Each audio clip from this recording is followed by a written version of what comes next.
Welcome everybody to BMO IFFSA, the virtual edition. It is so glad that you're able to join us. You know, generally we'd be at an event having this great big celebration with the red carpet and so on, but here we are today doing this virtually. You know, before we begin, I am at City of Brampton City Hall, and I'd like to say that I am gathered. I stand here on the treaty and territory lands of the Mississaugas of the Credit. We pay respect and honor to the ancestors and the elders of this land. My name is Jake Deere, and I am an advisor to this incredible festival, BMO IFFSA, and I have seen this festival from inception to where it is today. This festival is the largest South Asian film festival in North America. In 9 years, you have made that happen, and I really thank you as an advisor and on behalf of BMO IFFSA. Folks, it is your support and the support of many who we'll talk about that have really brought us here, and so thank you very much.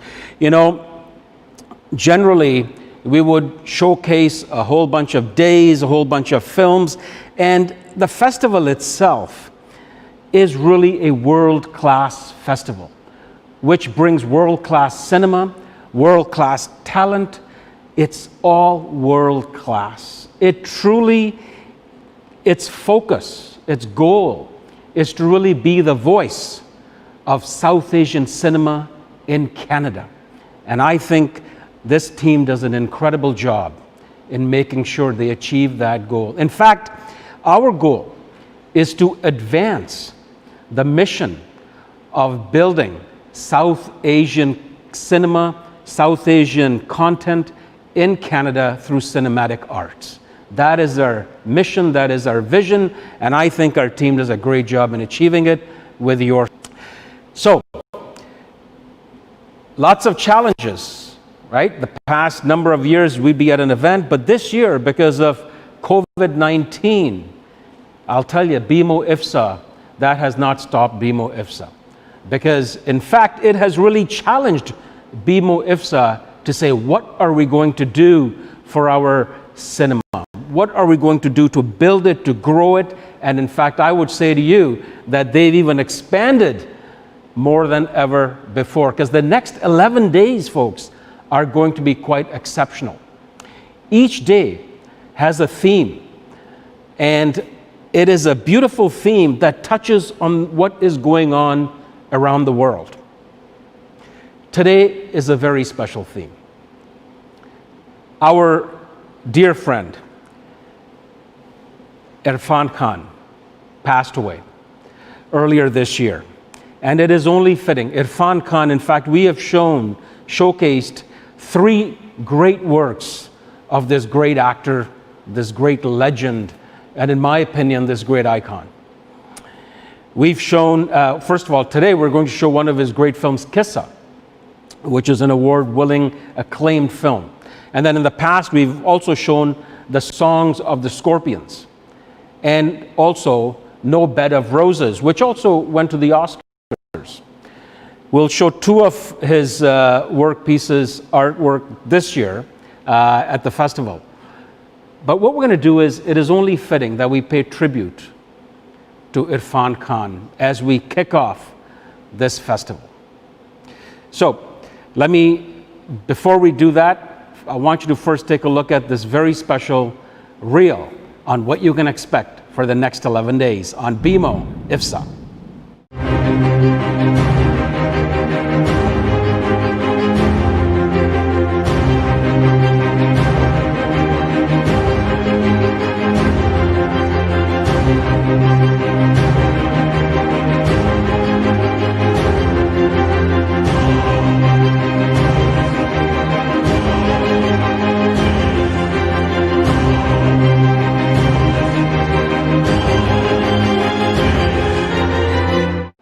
What an incredible reel. So as you can see, folks, we are really trying to build and promote the Canadian South Asian narrative through cinematic arts.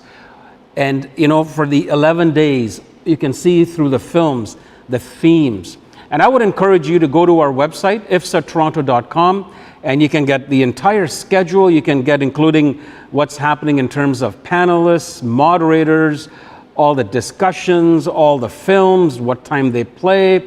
All of that stuff is on IFFSAToronto.com. It's quite simple. All right, let's get to today. Starting with Irrfan Khan. Here's a very special tribute that our team, BMO IFFSA, has put together on our dear friend Irrfan Khan.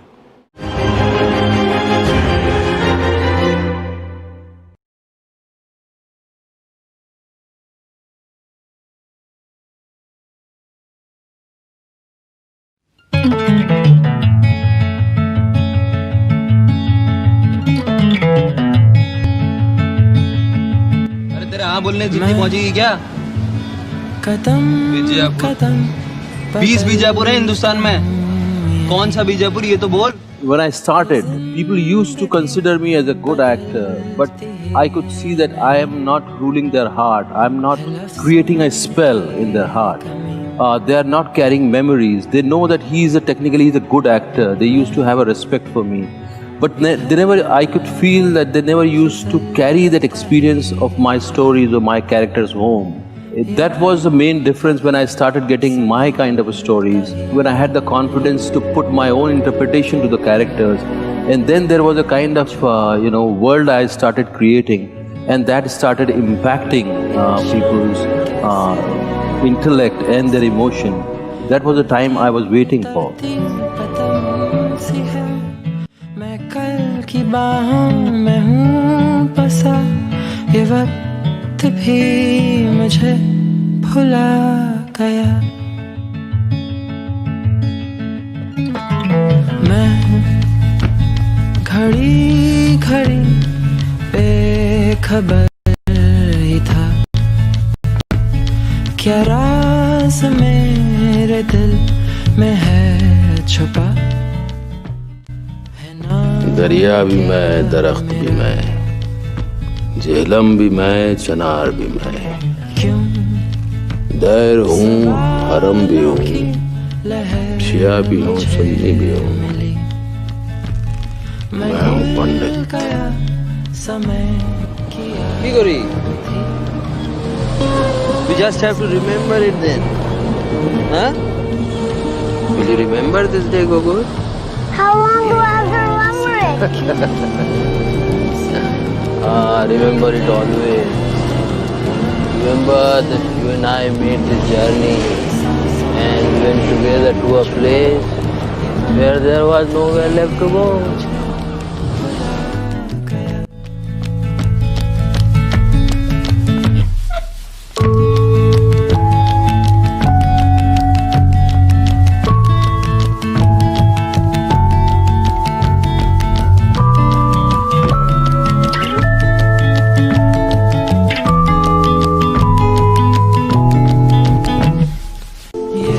But I have to believe there was more in his eyes than my own reflection staring back at me. I know it. I felt it. Even if I can't prove it.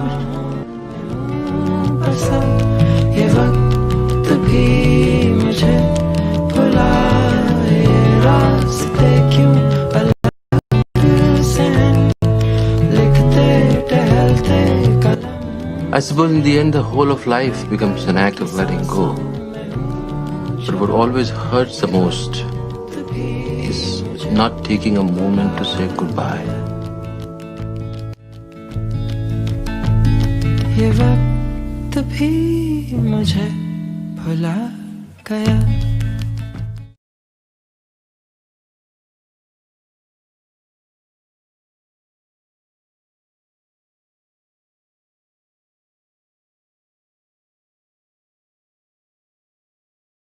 मैं तो बादलों से टुर जाऊंगा, मैं तो अपना ही सुर पाऊंगा. है जो क्रेजी क्रेजी सपने मेरे सारे चुन के मैं बुन आऊंगा. हम माना इस दुनिया का हूँ ही नहीं, मैं अपना ही दुनिया बनाऊंगा कि एक जिंदगी मेरी सौ ख्वाहिशा मैं जीना मैं पूरी करा एक जिंदगी मेरी सौ ख्वाहिशा मैं जीना मैं पूरी करा माना जान मेरी हाथों में नहीं फिर भी खोया था मैं अपने धुन में ही जाने कैसा तेरा रिश्ता था भूले ना ये भुलाएंगे कभी हमारा इस दुनिया का हूँ ही नहीं मैं अपना ही दुनिया बनाऊंगा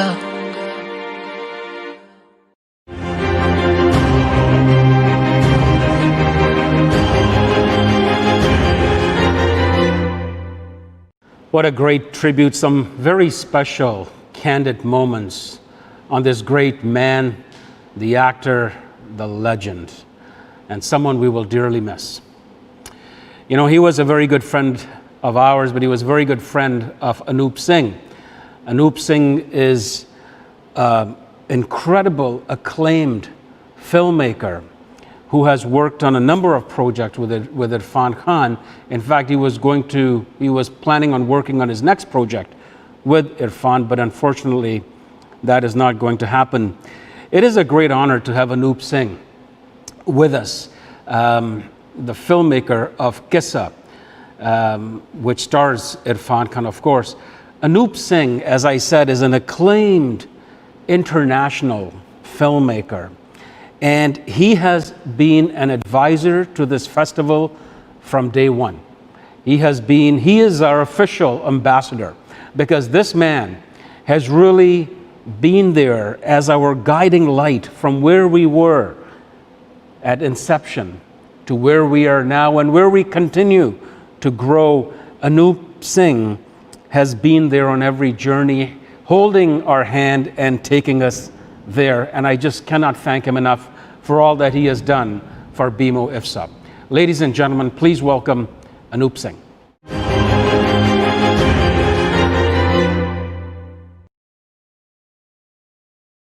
Hi, this is Anup Singh. Greetings to all and welcome to BMO IFFSA Toronto Virtual 2020, which takes place from August 6th to the 16th.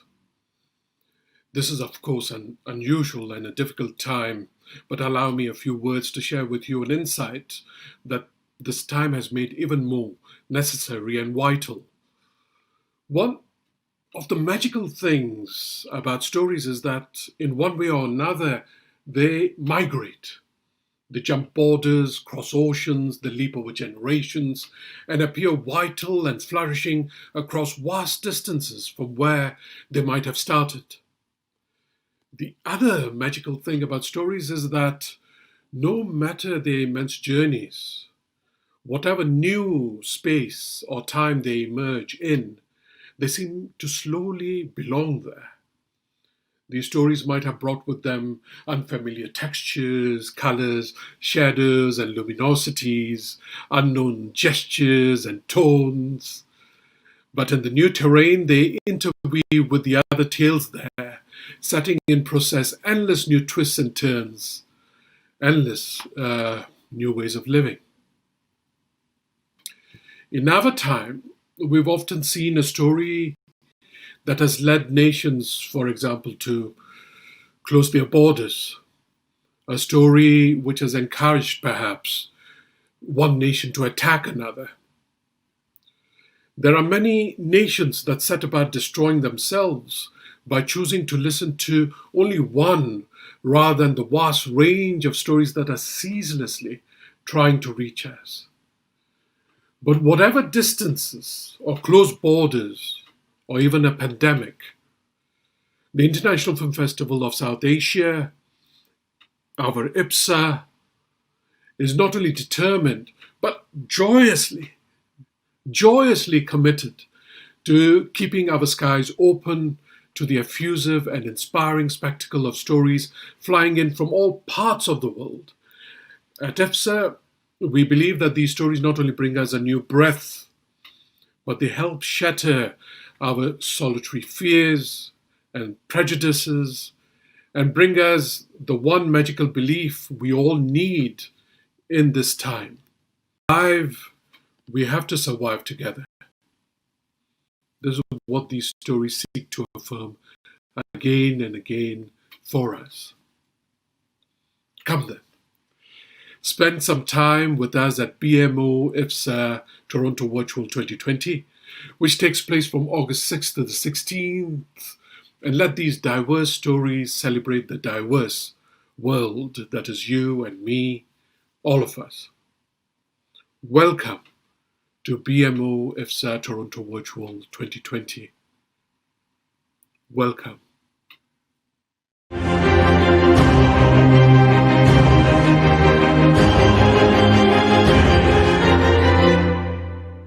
Thank you very much, Anup. It's so good to have you with us.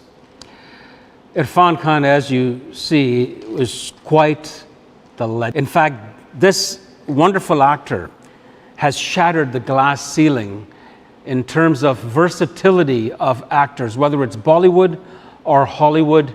He has paved the way for so much great talent. And one great talent is up next. Someone who really looks up to Irrfan Khan. And that is Rajkumar Rao, who has a very special tribute to Mr. Irrfan Khan. Let me tell you a little bit about Rajkumar Rao. He is an alumni of the Film and Television Institute of India. He has received numerous awards, including the National Film Award for his role in Shahid. He is well known for his work in Newton, which was India's nominee for the Oscars. His work in Aligarh, Gangs of Wasseypur, Omerta, among many others. It is so great to have him here. Please take a look at Rajkumar Rao's tribute to the great icon, Irrfan Khan.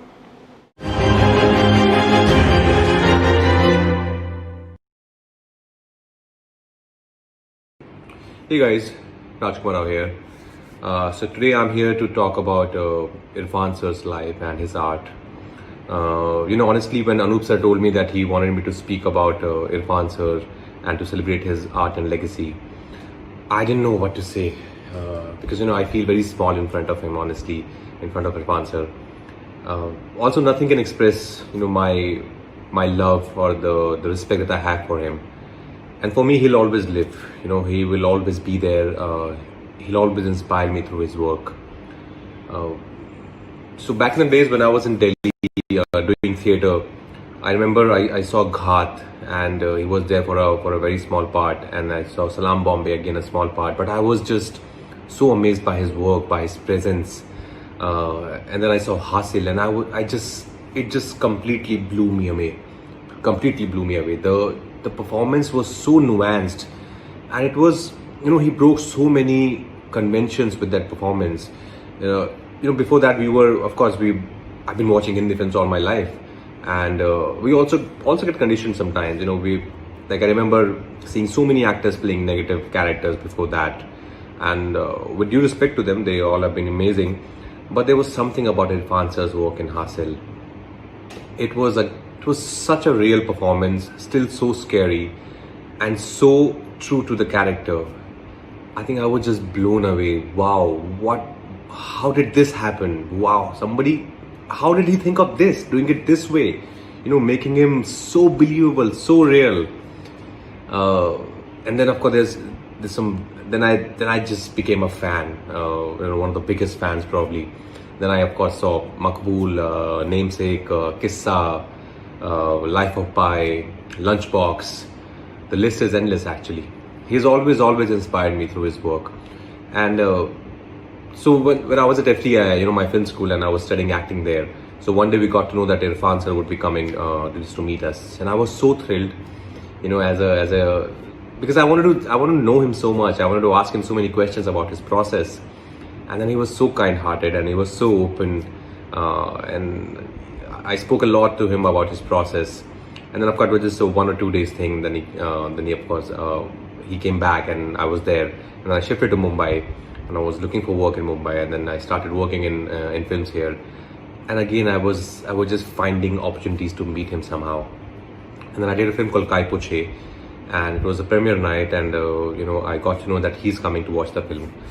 I was first so nervous that Irrfan sir would be watching my performance maybe for the first time, I don't know, and then he saw the film, and I couldn't meet him after that, but one of our common friend, Mr. Shailesh Singh, he's also one of my producer for a couple of films.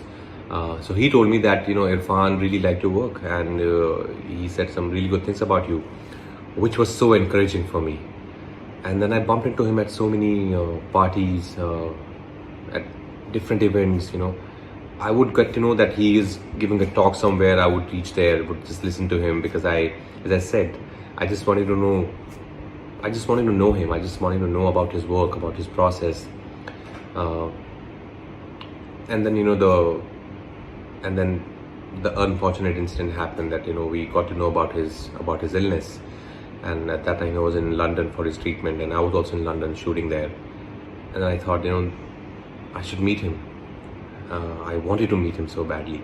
So I got in touch with Anup sir, and I got in touch with Shutapa ma'am, and they were very kind, and they said, yes, let's meet. And I remember I was sitting in that restaurant just waiting with my bated breath for him to arrive. And I saw him just walking by the door, and maybe he didn't know this was the place we were supposed to meet. And I ran and I said, Irrfan sir, we are here. And then he just turned and he looked at me. He gave me we hugged. It was such an emotional moment for me, and then I was there with him for almost 1.5 to 2 hours, and I was just listening to him, a true artist speaking his mind, a pure artist, a pure actor just talking about his life, and so beautifully. That's about him. Once you sit with him, you can just listen to him for hours. You don't have to do anything, because he has so much to share. He was such a kind-hearted man. I still can't believe it, of course, that physically he's no more with us. I very strongly believe that what Mr. Brando has done for American cinema is exactly what Irrfan sir has done for our cinema. Like how Brando came and changed the whole style of acting in America. In same way, I feel Irrfan sir has changed the dynamics of acting in our industry. He brought this ease, this effortlessness, this realism, which so many actors have done. There are some great actors who are doing it as well, like Manoj sir, again, at par. These two are greats. But Irrfan sir, I'm sure he's still looking at us from up there, smiling with those mesmerizing eyes. We all miss him, but he will live through his work, and he has left a legacy behind. And I'm sure my generation, next generation, next to next generation, we all would learn so much from him. So thank you, Irrfan sir. We miss you, and thank you for inspiring me so much. And I love you.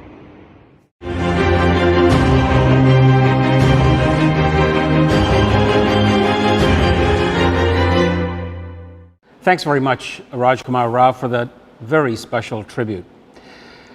Next, we have a bunch of wonderful people who have gathered to really talk about and pay their tribute to Irrfan Khan. A number of them have worked with him. Many have wanted to work with him. All of them have a lot of respect for him. We have Gurinder Chadha, a British Indian filmmaker, well known for her films like Bend It Like Beckham, Pride and Prejudice, and recently her film Blinded by the Light. Gurinder's work has won many international awards, including multiple nominations at the Cannes Film Festival. We also have Shujit Sarkar joining us, who is an acclaimed Indian filmmaker and has given films like Vicky Donor, Piku. In fact, Piku was with Irrfan Khan, and he also did Gulabo Sitabo and October. We also have Hansal Mehta, who's not only a close friend of Irrfan, but is also a celebrated international filmmaker. His works such as Omerta and Shahid traveled to many film festivals around the world, including the Toronto International Film Festival. Last but not least, we will have our wonderful moderator, Tiska. Before I turn it over to Tiska, who's this incredible, versatile actor, writer, and producer, let me, in fact, Tiska has acted in over 45 feature films and is best known for her work in films like Firak, Tare Zameen Par, and Qissa. Qissa being the film she co-starred in with Irrfan Khan. But before I turn it over to Tiska, I want to acknowledge accomplished actor Vijay Verma, renowned actor Meeta Vashisht, incredible cinematographer Abhik Mukhopadhyay, comedian Zakir Khan, and Irrfan Khan's manager Manpreet Bachchan for sharing their tributes to this great icon. And now I turn it over to Tiska Chopra.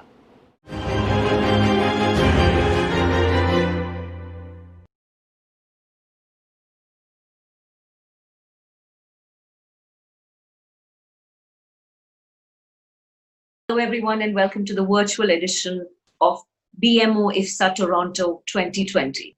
Today, we're going to be talking about Irrfan Khan, our very dear Irrfan Khan, the man, the actor, the legend, with a very, very accomplished panel. Directors who worked with him, directors who admired him, actors who worked with him. Dada, when did you first meet Irrfan, and what was your very first impression of him?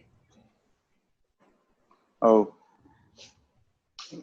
I think I met him just after, I think, a press show of Vicky Donor, a preview of Vicky Donor, and he came to me and Juhi, and he was really he was quite impressed, and he just came and told me that I want to work with you. Let's do something together. Can we collaborate? I said, even I was really happy that, and at that time, Irrfan was actually the real international star of our film industry. He had worked with some of the best directors around the world and India too. So I felt really honored and, quite a privilege that he asked me that to collaborate. And since then, I think we were in touch. I would show him my films and he will react. So he found something very spiritual, I think, about my films. So I don't know why and how, but and then that's how we connected also between us. Yeah, and then of course, finally we worked in Piku. So that's and we were supposed to work on many other projects that we were talking on. But yes, I think that these are that's what I remember when I first met him. And what was your impression when, even maybe before you met him, what was the sort of sense that you got of him? Like when you met him, or well, I think when he watches a film, I think he but something happens to him, for example. So, for example, he saw a Vicky Donor, but what I hope what everybody saw in Vicky Donor, he saw the director and the writer possibly.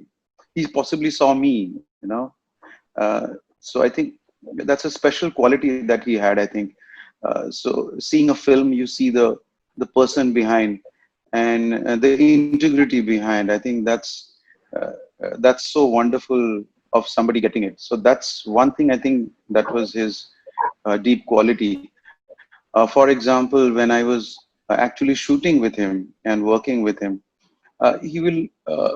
I won't do much rehearsals with him because he is not the person who will do most blocking and rehearsal. So he will just tell me, just keep talking, Dada. So I'll just keep talking about not only about the character, about various things, and I think he will try to understand what I am as a person, not personally what I am trying. So I think that's a very different quality of an actor and an artist, I say. And of course, then we became quite good friends also. So Irrfan is like an addiction, So you really want to go back and work all the time. So he's quite an addiction.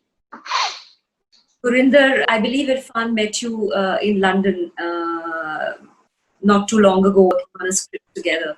Was that the first time you met him, or had you met him at some international film festival? What was the first time like for you when you met him? First time I saw him on screen was in The Namesake. And I was very, very impressed with him in The Namesake. In fact, I thought he was, singularly, the most amazing performer in that film, given the time that he had to create his character, actually. And I remember the scene when he gets news that his mother has died or someone has died, and he was on the end of a pier, and the way he performed the news that your loved one has died physically with his body. His sort of legs gave way underneath him. And it was just an incredibly real moment of acting. And that struck in my head. And then obviously Anoop and I are friends. And so I've seen him in Anoop's work. And then I met him in Cannes about 7 years ago. And I met him walking along the Croisette. And I didn't realize how tall he was. He was very tall. I didn't realize. So he was very tall, and he had bleached hair. His hair was all blonde. And then he stopped me and he went, "Gurinder Chanda," like that. And I said, "Yes, hello, how are you?" And he said, "What are you doing?" And I said, "Oh, I'm working on a film on partition." And I was planning my film Viceroy's House. And he looked at me and he went, "Arey, what is there left to say about partition? We all know everything there is to know about partition. Why are you making a film on partition?"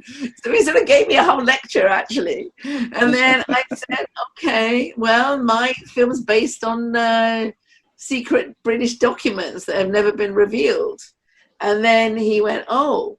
And I said, "You look at me, and I'm Indian, and I am Indian, but I'm also British, and my perspective will be very different to everything and anything that you might do or an Indian person might do from India."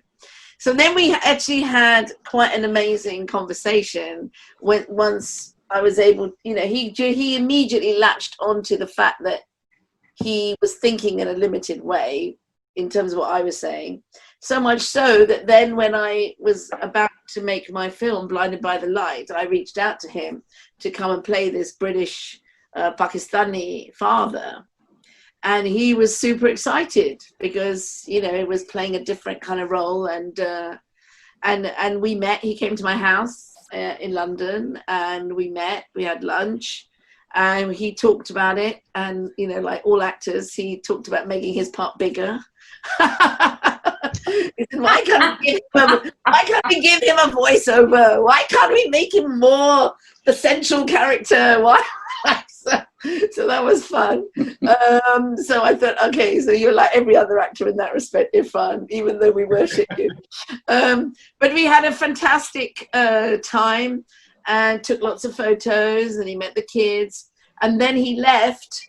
And the week after that, he got the news about his illness, sadly. And so then, he went into terrible shock. And so then I moved on, but that was a shame because we'd come that close. But I just want to say, I really loved Vicky Donor as well as a movie.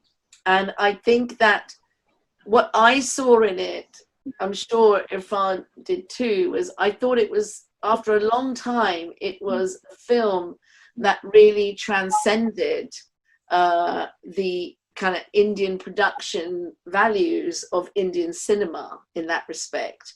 I thought it was a truly international movie in that it could have been released globally, I felt, as opposed to being an Indian crossover movie, if you know what I mean. And in fact, I remember at the time feeling, God, I wish they'd got in touch with me because I could have helped them make this an international movie, because I thought the production values of it were so tremendous. I thought it was hysterical. not least because the antagonist was called Chenda. But I think Thank you so much. you're welcome. But the thing is, it was full of life and laughter, and and comedy. But it was also about masculinity. And I think if I look at Irrfan's work and certainly the work he's done with Anoop, he was one actor that was really interested in exploring masculinity. We even saw that in Lunchbox. And I think that's what stood him apart from so many other Indian actors. He had that ability to explore that side of him, Yeah. Yeah. So, Hans, I wanted to come to you now and ask, when did you first meet Irrfan, and what was your first sort of impression of him? I believe you were pretty good friends.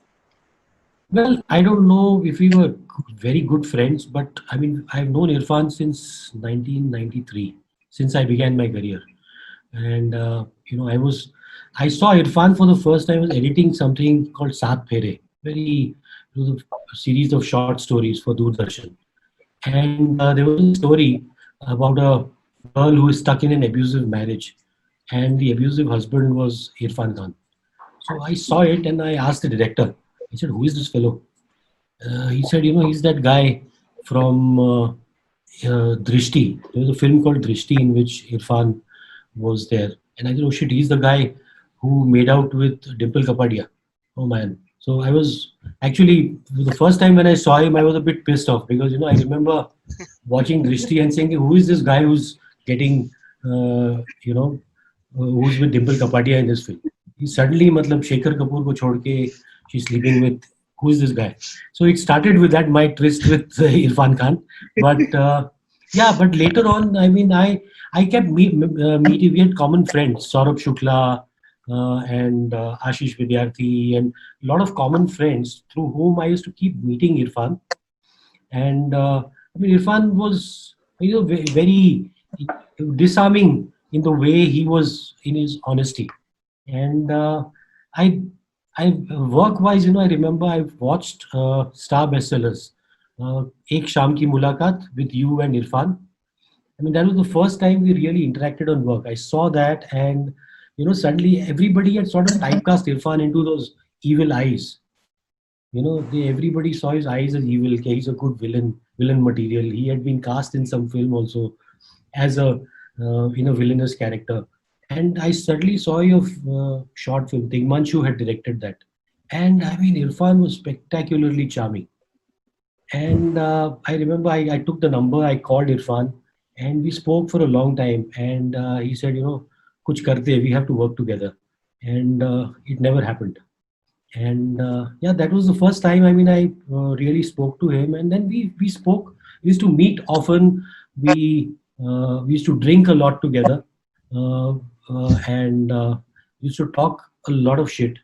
So he was one of those people with whom I could freely, talk shit with. And I wish, I love directing actors who I can talk shit with. Unfortunately, that never happened. We used to keep talking. I mean, he sort of, his trajectory, and he sort of saw my own trajectory. So when I sort of made a return to films with Shahid, he was one of the first persons to call me, ask me to watch the film. He was very encouraging of Rajkumar Rao.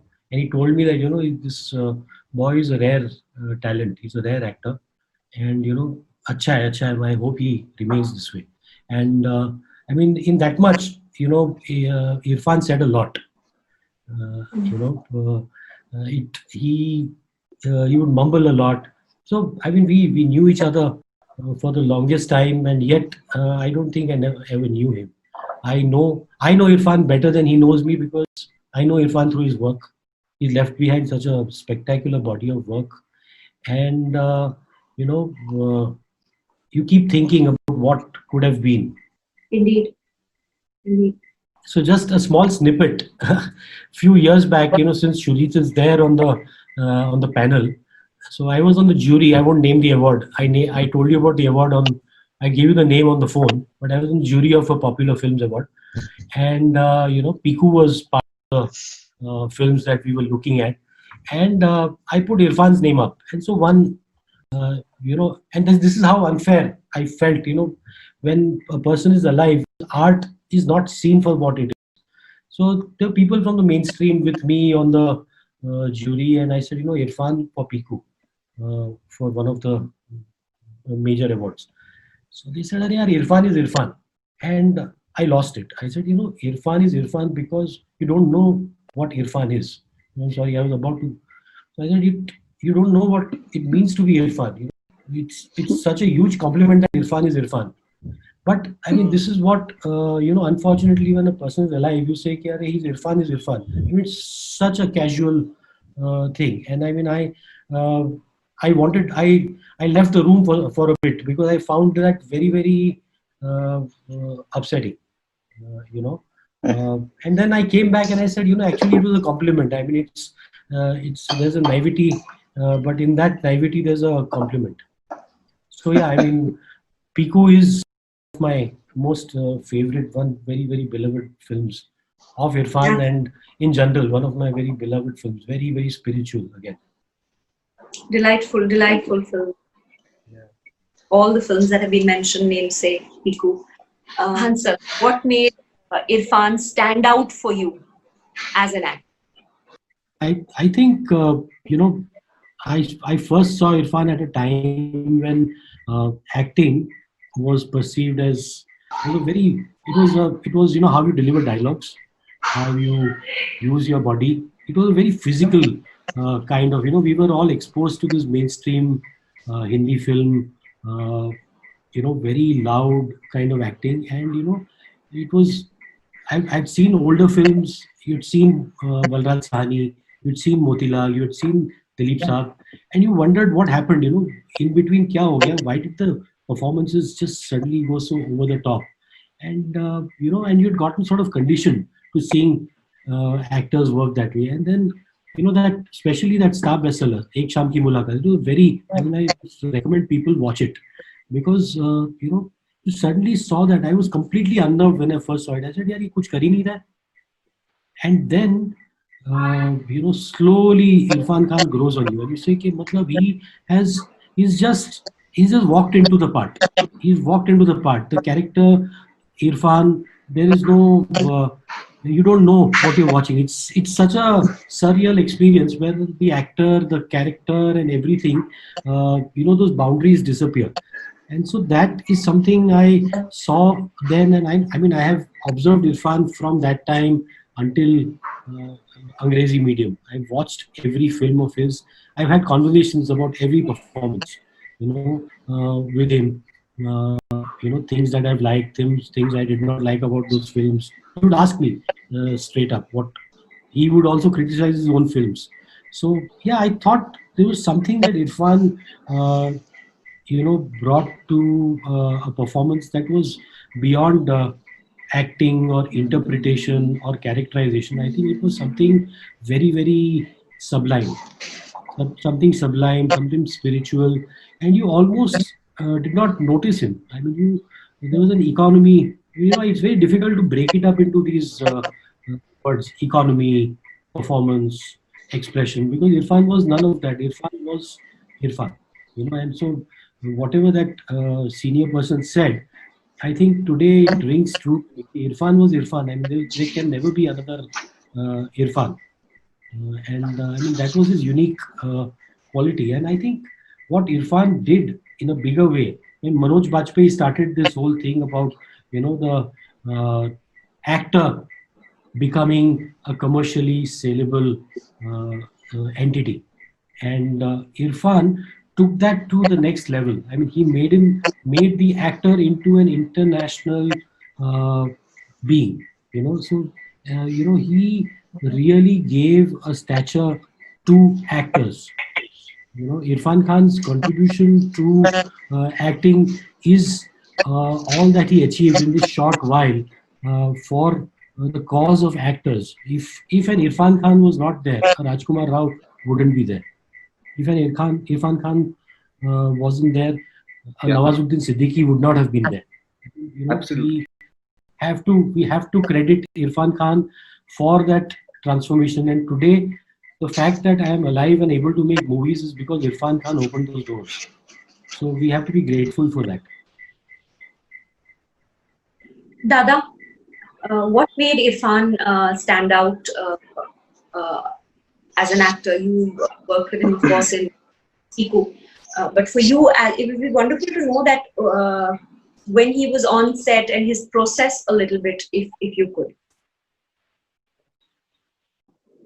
I mean, of course, we all know about different facets of Irfan, what he has done. I just remember when I think Gurinder just said about the masculinity factor, that that he wanted to challenge all the gender factor in him. You know, so in the entire shoot, he would ask me in Piku, do I actually fall in love? Do I actually fall in love? There's any love connection? He'll constantly ask me. I remember, and we would discuss. I would never give a clear answer because even I was not clear myself. So when me and Juhi were writing the script, then also we left it quite open. So I never could give a clear answer to him, and he will keep asking me. So do I look like I have fallen in love, or do I look like I'm just having a conversation? So I said, you interpret yourself. I mean, I can tell you this is the parameters that I think.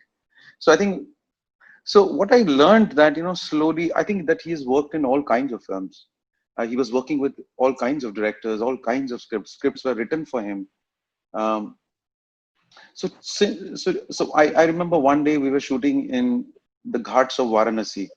It was night. We were finished shooting around 1 o'clock. And he just told me, Dada, will you wait? Because it was in the winters and it was really beautiful, the ghats of Varanasi. So he said, Dada, baith jao na thoda der. Okay, we'll sit. So after the pack up, everybody went. So we just sat there and we started talking. So we sat there for an hour, and I could see that, what I could feel that there is some kind of he was transforming himself to be more mystic, some kind of a Sufism was, like, we don't have a term for Sufi actor. I think he was more of a Sufi. He was slowly becoming a Sufi actor, where he could, transform into that, it's like going into a trance, So I think that's what was happening, because when I was interacting with, when he got his illness, and then we became much closer during the last 2 years. We spoke quite often, and he was. So I would talk to him about what Zakir said. I'll talk to him about breathing, and he will talk to me for 2 hours, 3 hours only on breathing, or just moving on. And he had so many things planned out. Of course, nobody knew that that he will pass off so early. But I think that was his quality, that he was slowly moving into transforming into a little upper level of possibly when your brain and subconscious way you move on. He was getting away from this novel conscious worldly things that's going on. Somewhere he was touching that. I felt, I don't know I'm right or wrong, but I felt that when he was talking to me, he was going into a different. So his preparation, he was asking acting, it was quite simple, that he will put everything in his hard disk. It's like he was not a very method that he will go lots of rehearsals. So in Piku, it is a different problem. Mr. Bachchan is like a method. He will rehearse for hours and hours and hours and hours, and sometimes the whole unit is bored of his rehearsals, but he will not stop rehearsing. And on the other hand, Irfan will just go and perform, and every take is different. So I remember he gave one license. He had to hand over a license to Mr. Bachchan. So he did something on rehearsal, and then we were ready for take. So in the take, he handed over the license with his left hand. So the shot was not okay, and so Mr. Bachchan stopped. So Irfan, so आप मुझे right hand से दोगे या left hand से दोगे? So Irfan never heard of this. He was performing on his own. So he said, "Sir, you tell me. No. I have no problem." Mr. Bachchan said, "You can give it with the left hand, right hand, no problem. But you tell me what." So he said, "Sir, I don't know, but you tell me. I will use that." So that kind of a impromptu he was. So he will, in every take, he will mature and mature. You can go on with him. You can go on with him take after take, and he will keep maturing and keep maturing. So I think that's what he is, so that's what he enjoyed. I think that's what the I think I would say not only fun, but as an art, when you start putting yourself every time, I think that's when you become a great artist. Yeah, so I think he was more of a Sufi actor. That's what I have interacted. That's what I could feel. That's so wonderfully put. We'll come back to that. That's a very interesting thought that you brought out about his, the mystic quality of where he was kind of going, not just with his acting, but also with his life in a way. But we'll come back to that, Dada. Gurinder, please tell us what made you, what made Irfan stand out as an actor on the international level, because you work with some of the finest talents worldwide. What everyone is saying about him is so spot on, and I think that what we as directors like is to work with actors who are so thoroughly engaged with their own talent and their own skills. I liked what you were saying about the spiritual side of him. I agree with that. I think from his little gestures and his movements, he was so in command of his talent that he was channeling it in a funny sort of way, and you never felt that he was acting. He always felt that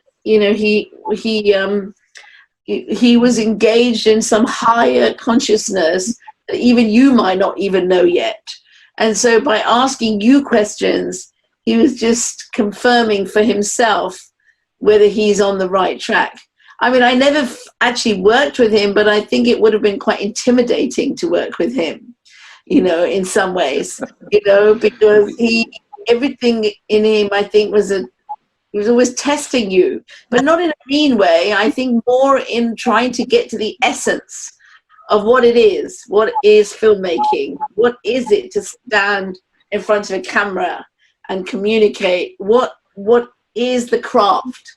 And he is definitely an actor who was really involved in the craft of acting, not just in physically, but spiritually and politically, actually, in terms of the choices he made and didn't make.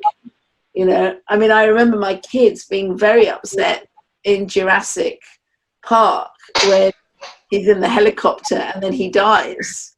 Like, they couldn't understand why he died. And then they said to him, why would he take a role where he dies? He should be the hero, he's the scientist. And it got me thinking, well, why? Why did he take that role where he dies, actually? That was an interesting choice, because he could do anything. Why did he take Jurassic Park? And I think it's because he wanted to understand how that system worked, as well as the other things that he did. He was interested to see how do you work. And I think what was interesting for me seeing him in international movies was his accent. How he dealt with the accent, because of course for a lot of Indian actors going crossovering, as you say, the accent is often an issue, just because of what is demanded in Indian cinema, and acting and hand gestures. I remember, I hope he won't mind me saying this, but when I met Anupam Kher for Bend It Like Beckham, you know. I knew his work. I knew he was an actor's actor, and the first time we started rehearsing, I was like, oh, that's not going to work. This isn't. You are coming from a totally different style. And it's because as an actor, he had spent a career fighting for his screen space, I guess, and fighting, you know, to be seen in amongst bigger names, maybe, I don't know. But he was just like giving it full on, you know. And I said to him, you don't have to do that, you know, it's there, it's words, and the other actors complete you. You don't have, it's not all about you, you know, it's the other actors will complete you. And then I just gave him one note. I said, just don't move your arms, don't move your body, don't move your arms, now do it. And then he found the stillness of this dignified father, you know, who had had a lifetime of struggle in Britain. And then so in terms of Anoop and I, he then went on to make so many international films, right, with Ang Lee and God knows what, because of just understanding that difference, you know. But I think with Irrfan, he already had that. He was actually doing that in Indian films, you know. He was actually changing Indian films in that way, as you all have said, in terms of putting the performance, making the performance nuanced, actually, and surprising. And I think the reason why, as a director, I think it would have been intimidating working with him, is because you don't know what he's going to do next. You don't know. Yes. Right? And Yes. you say one thing to him, and he'll take it a different way, and then you know, that's it. He did like to argue. That day he was with me, he liked to argue a lot. You know, Yes. Yeah, he did say, but why? And then I'd explain to him and go, yeah, but why? You know, and I think that's just him checking your integrity. Man, he was an artist full of integrity, and he wanted to check that you were bringing the same integrity, you know, to your work, which is why he never had a wrong word to say about our mutual friend Anoop Singh, you know, because he was always puzzled. Why am I and Anoop friends? We're such different people, such different directors. The films we make are like opposites, and he was terribly puzzled by that. He couldn't work that out. That was the one thing he couldn't work out. But he was drawn to trying to figure that out, which is, I think, one reason he wanted to work with me, was to see why. What is it? What is this thing? So I think that's what the biggest thing that I will miss is this curiosity. That he was an actor, he was a performer, he was constantly curious about the medium and us as directors, and also his co-actors, and just being on a set, right? Just being on the set and bringing it alive. This conversation is making me very sad, I have to say now. So getting a bit heavy, yes. Yes.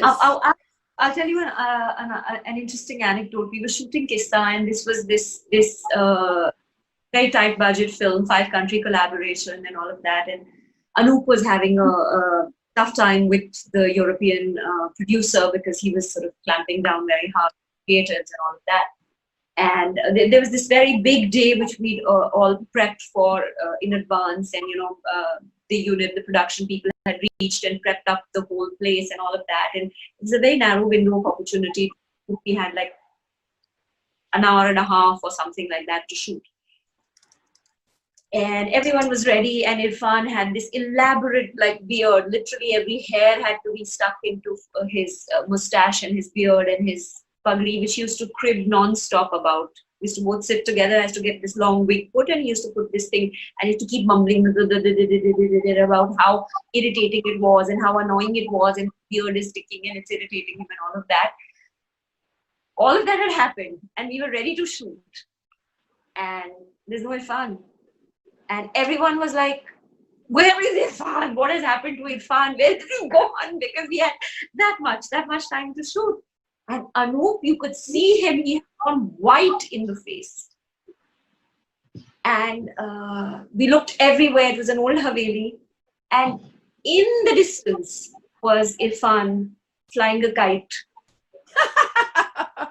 Like a little kid, he'd just taken this kite and so somebody ran to him and said, "What are you doing?" So he said, "Arey, ho jayega, short hai na, ye zindagi hai.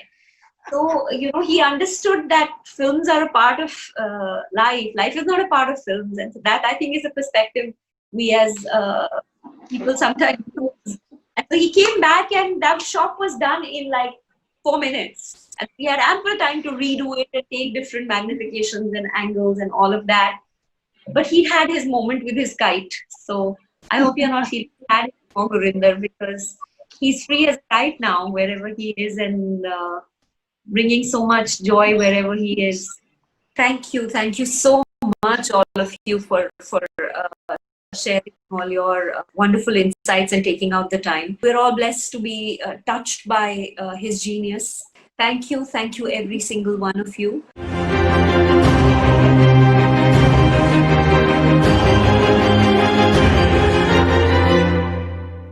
What a great conversation. Thank you very much, Tiska. Folks, I want to take a moment really to acknowledge some of our sponsors. They are really, a number of them have been with us from day one, starting with BMO. BMO has been with us from day one. They believe in our philosophy, they believe in our mission and our vision, and they have really helped us take this festival to where it is, and I cannot thank BMO enough. And so BMO, thank you for BMO IFFSA. You really have helped us, and thank you for your support. I also want to thank Insurance Bureau of Canada, IBC, wonderful people and great supporters of this festival. Thank you to them. Ontario Crates, thank you very much. Thank you to Savor Ontario. Listen, I'm a foodie, and I'll tell you, I love fusion food as well. So if you've never heard of maple gulab jamun, well, Savor Ontario, have it, along with paneer poppers, paneer pakoras, but these are paneer poppers. And then we have lassi ice cream. Hai Rabba. All this stuff is making my mouth water. Thank you to Savor Ontario for their support. And of course, we also have the Toronto Star. Turkish Airlines, incredible airline, great organization. Thank you to their support.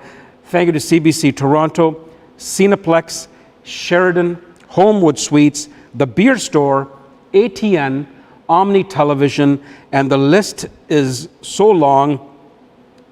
Again, sponsors really make it happen. And thank you to each and every one of them, to all of you. And you can always go on our website to find out all about our other sponsors. But thank you again to all of our sponsors. Now, take a look at the short reel that really acknowledges the great work of our sponsors.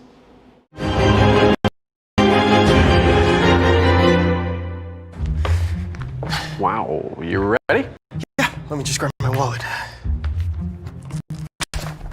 I've seen this before. Wallet way too big, skinny jeans too skinny. I'll just carry it. Before you break something, you should know you don't actually need a wallet. With BMO, you can just pay using your phone. You're stuck, aren't you? Yeah. And those jeans are way too tight. That feeling you get when a bank helps you make real financial progress? That's the BMO effect. And right now, get a $300 cash bonus when you open a qualifying checking account.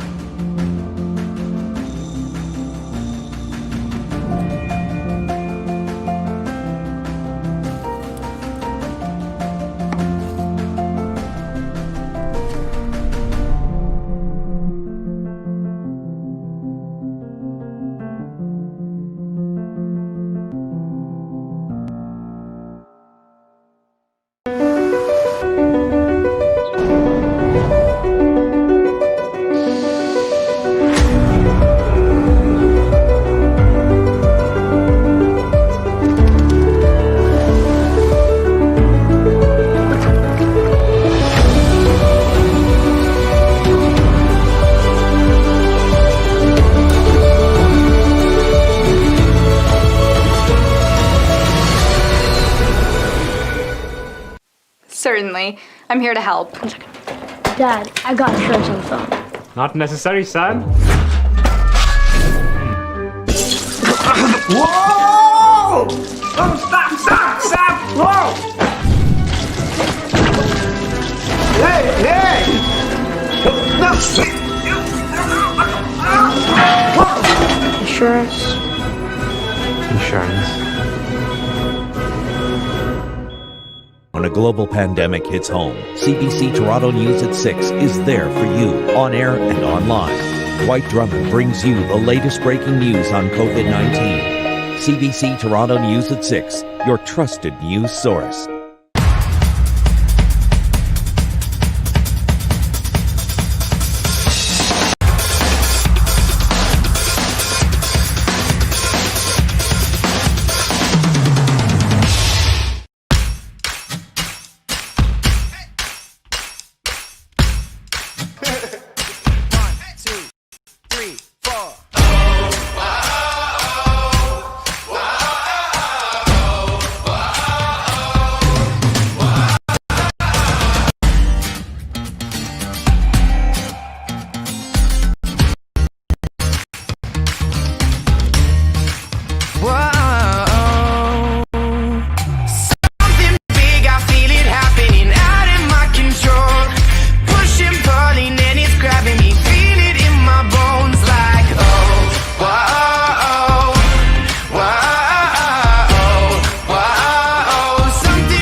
Can you imagine all these incredible sponsors? Thank you to each and every one of them. And you know, I want to take make a special mention of Dream Party Decors.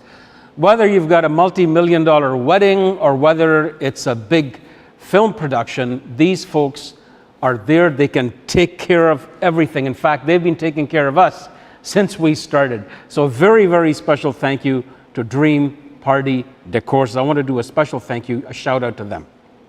All right, it is now time for Qissa, the tale of a lonely ghost. Qissa is a 2013 Indian-German drama film in Punjabi that has traveled the world over, winning accolades wherever it is shown. The film was screened in the Contemporary World Cinema section at the 2013 TIFF Festival, where it won the NetPAC Award for Best Asian Film. Some wonderful performances by Irrfan Khan, Tiska Chopra, Tilotma Shom, Rasika Dugal, and of course, written and directed by the incredible Anup Singh.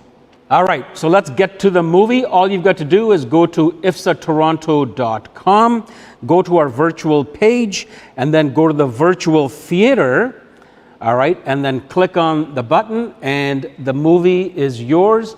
You'll always be able to watch our movies. You have 24 hours to watch our feature films. All right. Now, if you're not registered, all you've got to do is just register, give your name and your email address, and it is absolutely free. All right. So get to the virtual theater, watch the film, but please do come back to the virtual page for an incredible panel discussion. I'll introduce the panelists that we have later on. It'll be around right after the film. So you watch the film and then come on back. I'll be waiting for you right here to introduce our panel to have a meaningful discussion on this incredible film, Qissa. Enjoy.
What an incredible film. I hope you enjoyed it. And listen, generally at the film festival, we would be asking you for your feedback as you walk out of the theater.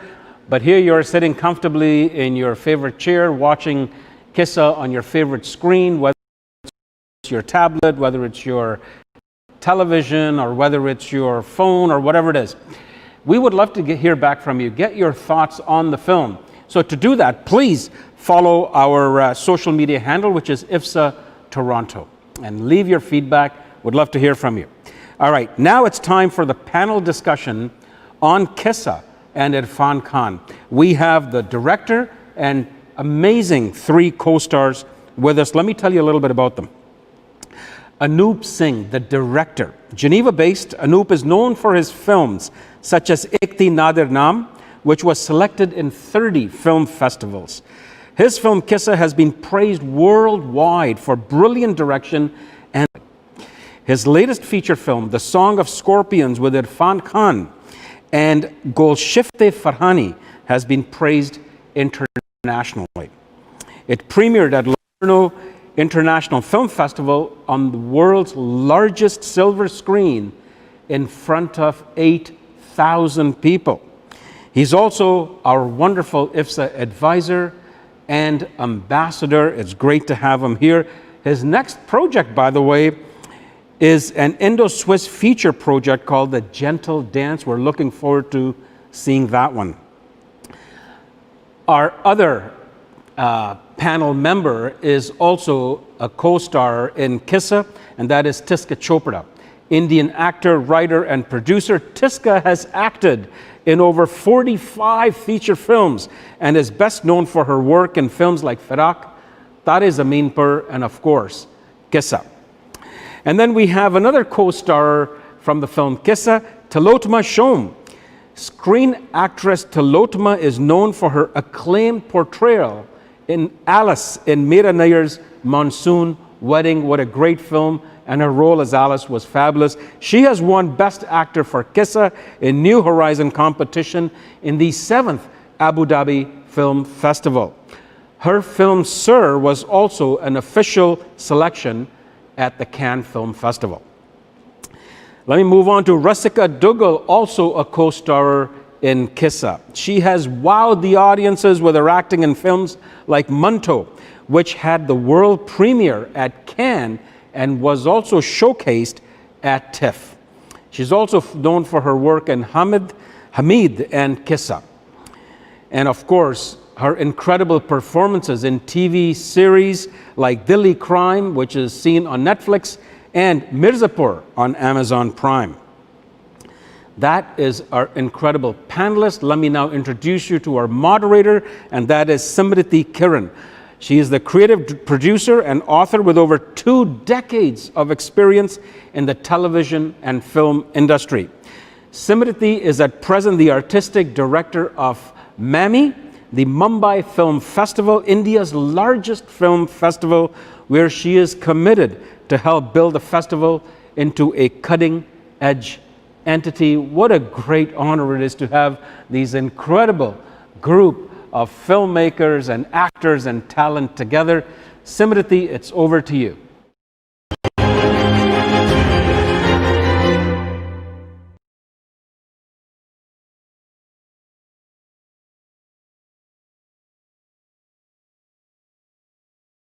Welcome to the post-screening Q&A of Anup Singh's Qissa. Qissa is screening at the BMO International Film Festival of South Asia, Toronto. The festival has gone virtual this year. The screening is part of a special section celebrating the work of Irrfan Khan, who we tragically lost earlier in the year. Qissa began its journey in 2013 with the world premiere at TIFF. It was also the opening film of the prestigious Rotterdam Film Festival in 2014. It clocked impressive festival miles, accolades, and awards for the cast and crew. I have with me director Anup Singh and actors Tiska Chopra, Tilotma Shom, and Rasika Duggal to chat about the film and its legacy. Thank you for making the time and joining us today. I have to make a personal confession. Every time I watch Qissa, I feel pangs of jealousy because I wish it had premiered at MAMI when we came into the picture. All of Anup's films have screened at MAMI, and we are very fortunate that Anup has made us a part of his journey. And your work, Qissa, Tilotma and Rasika, has been consistently part of the festival. You've also brought so much heft and pride to Indian cinema across the world. Qissa is such an incredible film with the best talent in the industry working today. I feel that Qissa walked so that Masan, Titli, Chauthi Koot, Ibaleu, Soni, Nasir could run. So I want to begin by asking all of you that when you were making this film, and I think it took Anup some 11 or 12 years to kind of get this off the ground, did you know what you were creating? If I think about it, and this is very strange, because I will have to think back. And as it happens with all memories, you also make them up as you think about it. So in fact, what I'm going to tell you now is precisely a story, all right? Who knows the truth of that time, really speaking? So what I could say is that in the late 80s, early 90s, with the conflict in Ayodhya, really, where suddenly we started hearing stories about a Ram Mandir, which was there, stories about a Ram Mandir, which was not there, And I realized very quickly that rather than the truth of the matter, which suddenly did not matter at all, these stories had taken on a passion and a power that went beyond whatever might have been true, And this passion, this power, in fact, had done what stories had done earlier within the nation. And it had created another partition. This time, a partition, unfortunately, not simply in terms of questions of land, but this was a partition really in our spirit, in terms of a nation, in our hearts, in our mind, in our consciousness. And I think that was the moment when it really hit me what the actual power of a story is. And let's say, as a storyteller, perhaps that would be my beginning. Because I really started to think, what is this thing that we call a story? What does it tell us? Does it really have this kind of power that it makes us? We always thought that we were watching stories and, we were in dialogue with it, and we were telling stories what they should be because we were creating them. But I realized that's not the simple truth. The truth is that these stories make us as much as we make stories. And these stories also then tell us, speak to us about what is a man, what is a woman, what are children. These stories are telling us what is a nation. These were some of the questions at that time that I started to think about. The very nature of story itself, its power. And I realized that a story could be a curse, as the stories of the partition have been, but they could also be a healing, as the stories of partition have also been. Why do we choose certain stories and we don't choose others? Why do we repeat the telling of certain stories and others much more privately? So it's not surprising that my film would be called Qissa, because the film really is about storytelling. So for me, that really was, in a way, the beginning. Qissa, Tilotma, Rasika, when you took on the material, when you decided to work in the film, did you, at that point of time, was there any idea that you felt that it would have the kind of resonance that the material found, across with audiences all over and critics all over? When I read the document that Anup gave me, it was a thick volume. How much was it, Anup? 400 pages? Like It's huge. I like your memory very much, but it was about 120 pages. Okay, so it was this large work, and there was this faded image on the cover, like a Xeroxed image, which was of a man standing behind a woman and a family, and for me, it looked very similar to the picture that my Nana and Nani had. And for me, the resonances and the cadences were the cadences of my childhood, because both my grandparents migrated from Pakistan into India, and the stories that they that passed down from cousins and from uncles and aunts from both sides of the family were so much of what was part of what I was supposed to play in the film. So for me, it wasn't an opportunity that I could let go of, because it's only in a medium like film that you can go back into your own past, sort of play your own grandmother, either Nani or Dadi, and kind of simulate their journey via a script. And that for me was priceless. I called my father when we were shooting Qissa from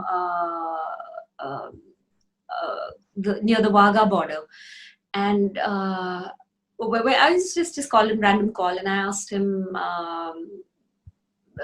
He asked me where I was shooting, so I said I'm shooting in this place near the Wagah border, and he said he went quiet for a minute, and then he told me that his father had landed in that exact spot many years ago and had 1,000 rupees in his pocket, and his pocket got picked, and he had 7 children to feed, and the 1,000 rupees were gone. So revisiting those places, those lanes, those physical places and also mental places was it was a magical experience actually for me. And then meeting our dear Anup, who is dear to all of us, was another experience altogether. But more on that as we go along. But like you said, Tiska, even for Tilotma and Rasika, this film is really personal because your families have experienced being displaced. How did you process the material? From the time that I was cast very last minute in Qissa, there was somebody else who was supposed to do this part, and for some reason it didn't work out. And Pushpender, who's a very talented director who's made Ashwathama, was Anup's DA at that time, and he called me and he said, this has happened, so would you like to hear the script? And we can get, and Anup and Pushpender were on Recce in Punjab at that time. And this was about 20 days before we were supposed to start shoot, approximately. Yeah. So I got on a Skype call and Anup started this. And I had met Anup at FTI. I had taken a class with him.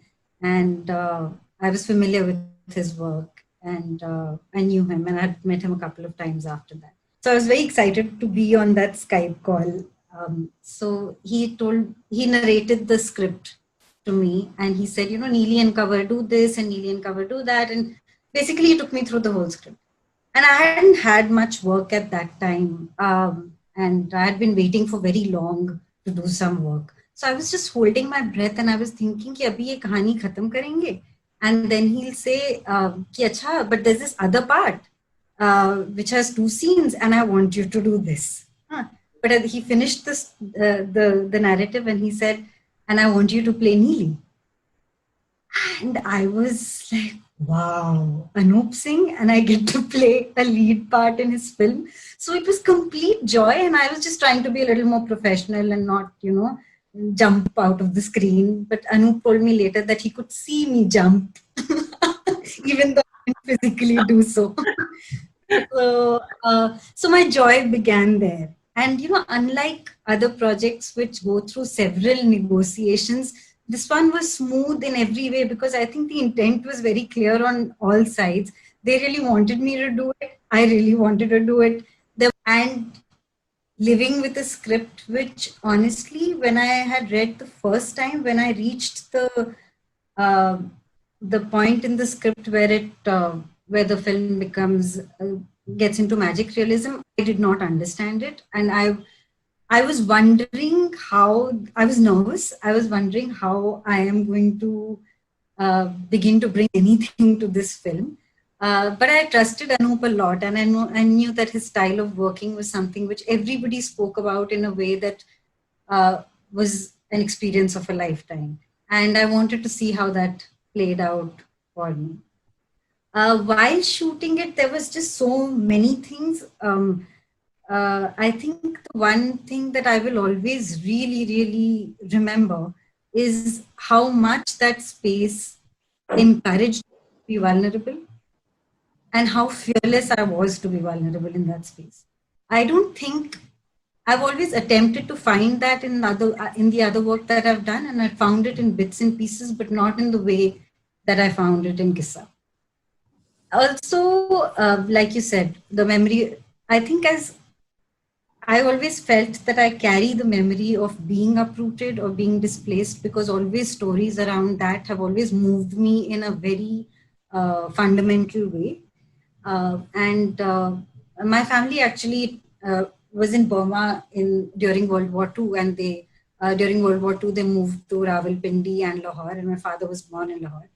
And I always thought about the stories that my grandparents used to tell me from that time, and I could never understand those stories really because they were my grandfather. Very much later, I understood that my grandmother and my grandfather were actually telling me the same story, but they had such different versions of that.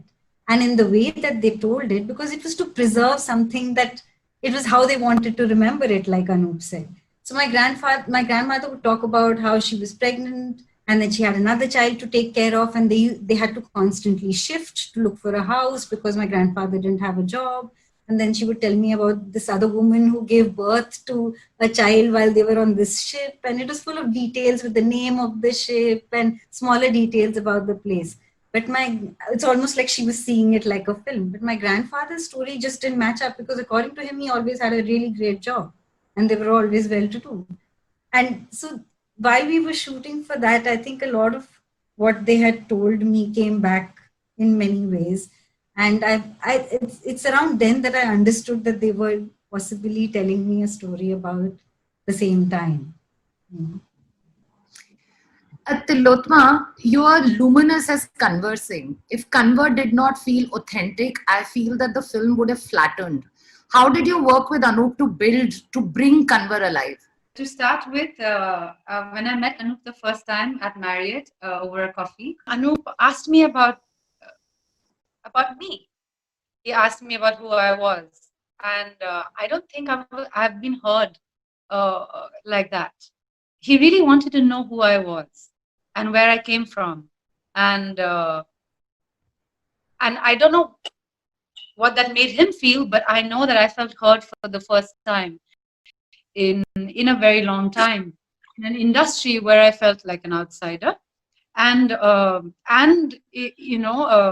then when he told me about the story of Qissa, I don't have a partition story. I know my grandparents came from Bangladesh, but they passed away when I was really young. And so I don't have a personal story to share, or the connection was not with the partition as much as with the idea of being an outsider, because my dad was in the Air Force, and so the center of who you are and your identity was so fluid. And one became an expert like in being able to hide, in being able to be invisible when you assumed that this new environment might be might be threatening. And so I mastered that unconsciously when I moved from one place to another, and how to just blend in, not do anything to stick out, and not do anything that makes my uniqueness shine in any way. And so I really connected to that aspect of the film, of Cover, his sense of hiding, her sense of confusion vis-a-vis identity. And I was really really moved by Anup as a person, and I knew this film was going to be huge. And I don't mean in secular terms of how many film festivals or box office. I just knew it was going to be monumental. I knew it was going to be monumental when Anup told me what the story was, when I met him the very first time. And I have, and it only got strengthened with every step. Then I went for my audition, which was make yourself into a complete jalebi, like a pretzel. So he asked me to twist and turn my body completely. And he said, when you can't hold on to it any longer, and it just, your body is forced to open out, just say the word, if you can, the word Ma. And it was the most extraordinary audition. And later I understood like the relationship Cover has with Tiska, with his mother. And that, so I mean, every step.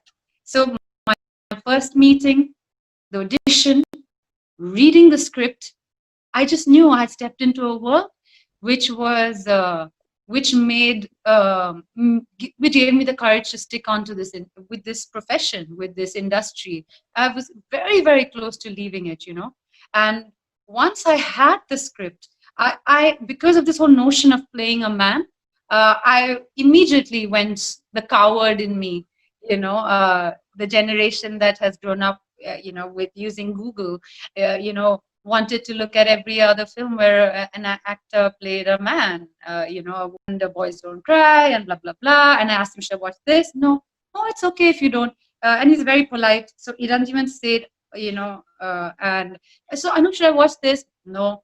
Okay. So Anup, what should I watch? No, nothing. Like, no, just, when you have time, read the script. And we had a lot of time, because when I came onto the project, and then there was 9 months after the project actually happened.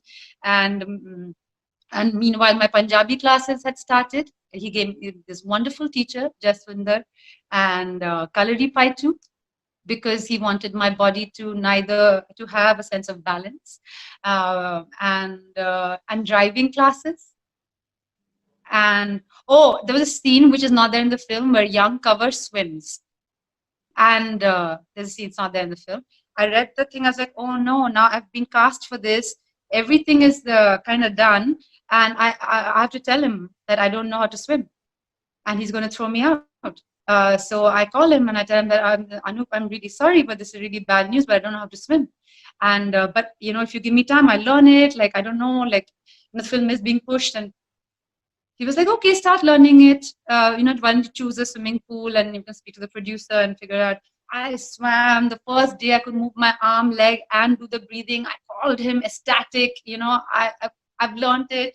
And he was so happy for me. And and it was amazing. And then weeks, days passed, and I read the script again. And I realized that was young Cover. I don't ever need to swim in that, in the film. I felt like how brain dead am I? And I was like, why didn't he say? Why didn't he say, but you don't have to swim, so you don't need to learn how to swim?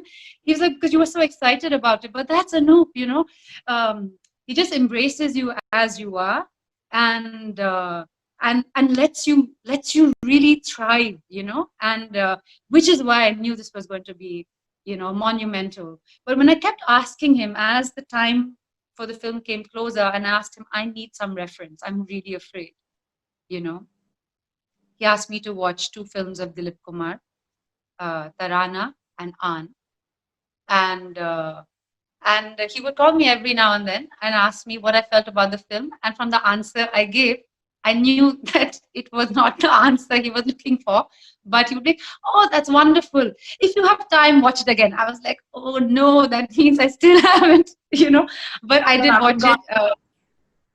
Sorry, Smriti, what were you saying? I was just saying that basically, I also read somewhere that Anup had a very different brief for you in terms of how to approach the character. Yes. That he actually said that stop looking to play a man, but look to play a son who is going to do everything for the father. Yes. Thank you for stopping my digressing, but that usually happens. I speak about. Thank you. Not. But that's exactly. Thank you, Smriti, for doing your homework. And yes, he told me not to focus on playing a man, to not look for any reference in Western or Indian cinema, and try and copy the idea of what a man is, because no two men are the same. So who is going to be the reference, really? And he said, if you're looking for something to watch, look at maybe these two films. And it was much later that I discovered why I had to watch those two films of Dilip Kumar. But you're absolutely right. He said that just be a son, do anything to win your father's love. And the father was being played by Irrfan. I'd do anything to win his love. And Anup. Anup was my, the father behind the pages, and on the pages was Irrfan.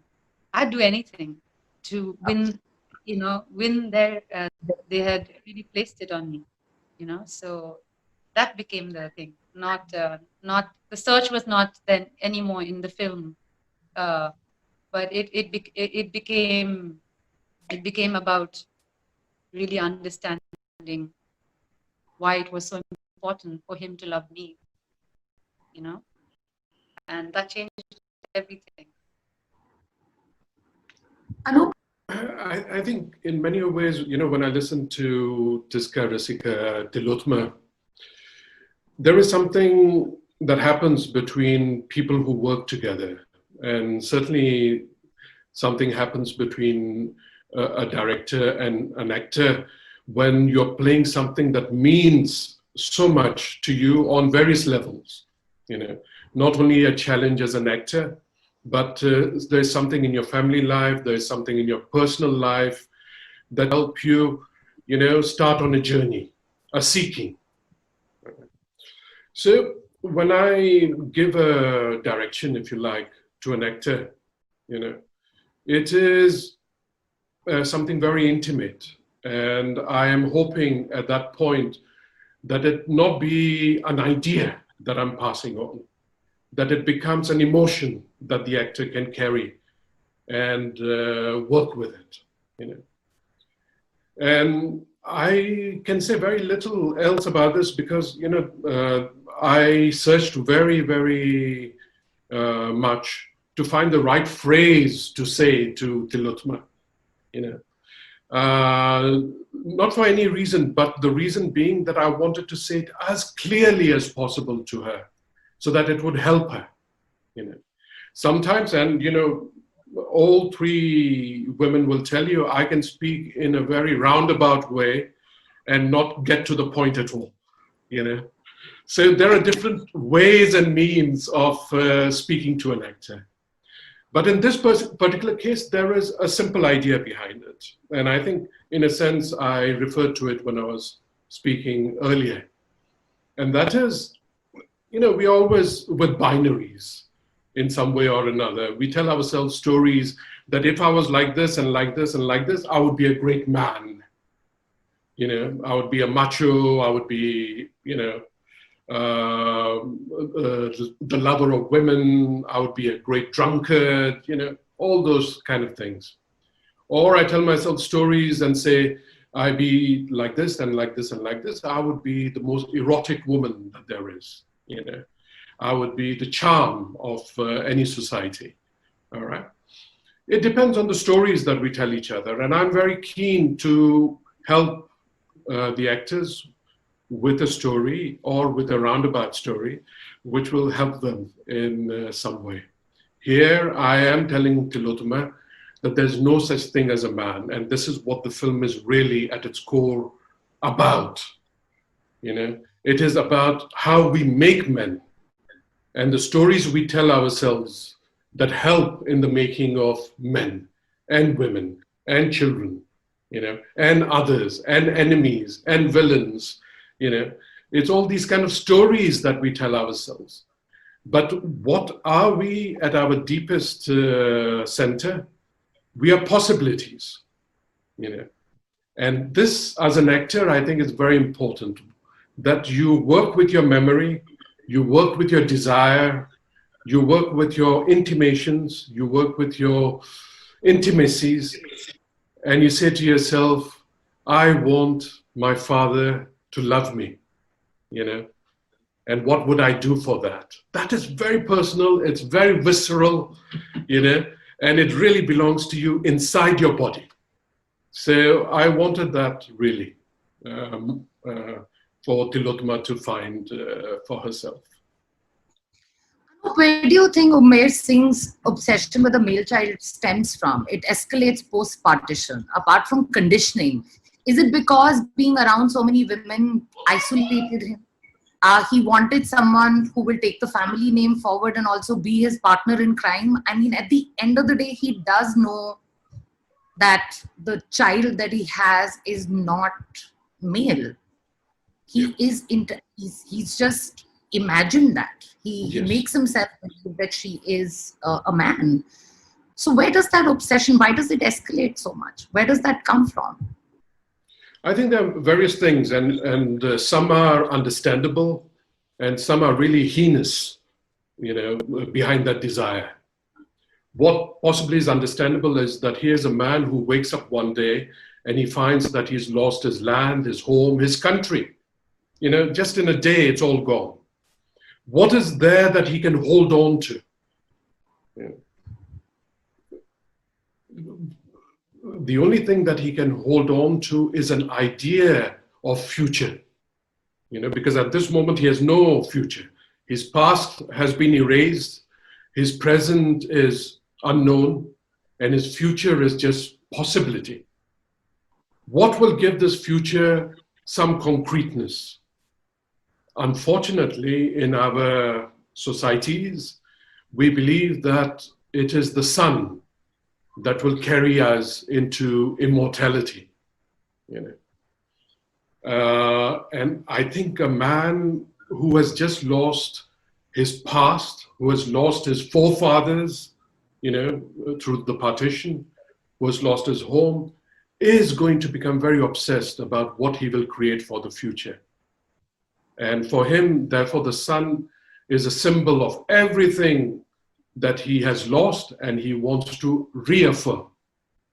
So in a way, I think that is understandable, and I have very little trouble with that. Okay. The heinous side of it is to believe that it is the male child, you know, that will affirm this future. I don't understand it at all, really, you know, because I see, for example, I mean, this is so obvious that I find it laughable, that the making of any child is a making together of a man and a woman, you know. It is a co-creation. Why has the male then the priority to believe that the male in the family will carry the family name? You know, I don't understand that. Now, these are stories that we have created. They are part of our mythology. They are part of our legends. And I think much of the work that we do as filmmakers today, or as storytellers or artists of any kind, is that we re-question, actually we question again and again, what do these stories tell us? What are they actually telling us? What do they want us to believe? And that was one of the things that I wanted to challenge in the film, you know, that this woman who pretends to be a man will actually carry him much further than perhaps a boy child really could have.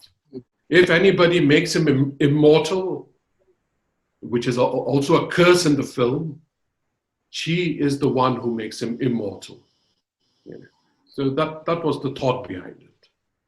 You know, I was doing a discussion with somebody about themes and what the film has to say.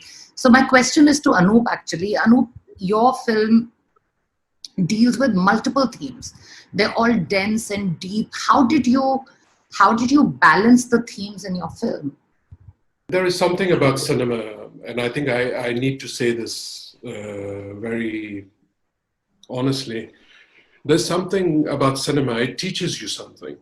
If you look at cinema, let's say, as light and dark, light and shadow, then you know also that there are numerous tones in between. All right? So cinema is impossible without these tonalities. Okay? In the same way, when one talks about themes, it doesn't make sense to say against patriarchy, against this kind of gender biases, against the idea of manipulation. These are like light and shadow. Okay. Whereas what I'm really concerned with is that all of us, and in fact the pandemic makes this very, very clear, and how we have chosen to live it, each one of us, is that we have a lot of tonalities in between, that we have possibilities of moving within those, without actually becoming caught up in just one way of being, one ideology, one truth, one gender, one nation, one, whatever you want to put into these kind of homogeneous artifacts. All right. So in terms of themes in the film, there is one large theme, I think, that wanders through the film. And if I were trying to put my finger on that, I would say it is the theme of home. The loss of home, yeah. Actually, not even the loss of home, just the idea of home. Yeah. What is this home for us? Really, who is inside, who is outside? What is this idea of shelter? What is this idea of belonging? What is this idea of the outside being fearful, the inside being protective? All these are notions that we carry from this idea of home. To a large extent, it is experiential. There is a certain comfort and shelter that a home provides us. But on another level, home is also something that cuts us, that blocks us, that limits us. And when we talk about home in such a fashion, we can talk about nation. We can talk about gender. We can talk about being a father, and forget that we were once a child ourselves, So the home therefore became the running motive for me. And I realized that this theme, if you like, if I really wanted to deal with it honestly and as deeply as possible, then all these other themes were not separate from the idea of home. They all went into my understanding of just what a home is, what a nation is, what gender is. So, I don't think that the film is actually full of themes. I think that the film actually has a theme, and because I wanted to deal with the theme as deeply as possible, you realize that one thing is not separate from another. Everything is bound in our ecosystem, in the larger ecosystem of our cosmos. Everything has a dialogue with something else. So, Qissa. Things have really changed in the cinema landscape in the last decade. And do you feel that the journey of Qissa, which was exemplary in 2013 when it came out, would have been different today? I really don't know. I really don't know. If I look at what is happening around us today, I would say that there is a certain, because of circumstances, because of what we are living today, it's very different from what we were living, let's say, in 2013. What we are living today is a direct confrontation with reality. And this reality is frightening. So I'm not surprised that more and more filmmakers want to deal with this reality head on. You know, my film doesn't do that. My film deals with reality as a reflection, as a thinking about it. You know, it talks about certain truths which make for such reality. You know, and so I'm not very sure that the journey of Qissa would be in any way better today. You know, perhaps in fact it might be worse, because it would not fall into ready-made patterns. It would not fall into ready-made generalizations. It would not fall into that this film talks about this. You know, I hope that my film will always escape these kind of borders, and that we will, and people who watch the film will always watch it as a film, as a celebration of cinema, that the story, the characters are not only simply stories that we are narrating, but they are told and presented to you in a certain way, you know. And that certain way is a very gentle way. I think, and I hope that you will take this gentleness from the film and be gentle with the world, which is so horrific around us and within us. To me, that is what I hope Qissa's destiny will be. Well, Qissa is very quietly terrifying, I have to tell you, Anup. I always get anxiety every time I watch it, and I think that's the good kind of anxiety. You know, before we end, we need to speak about Irrfan. I didn't know him as a person at all. My memories of him are consuming his work, and it seems hard enough for everyone who loved him as an artist. The loss has been hard. So I can only imagine what you as collaborators and friends feel. And he's left such a legacy of great work. If you can speak about him, you know, anything that you want to put out there. And also my second question is that as an artist, when you lose other artists, do you ever think about, when you're accepting work, when you're thinking about material, when you're working, do you think about legacy? Maybe I could say a few words here. And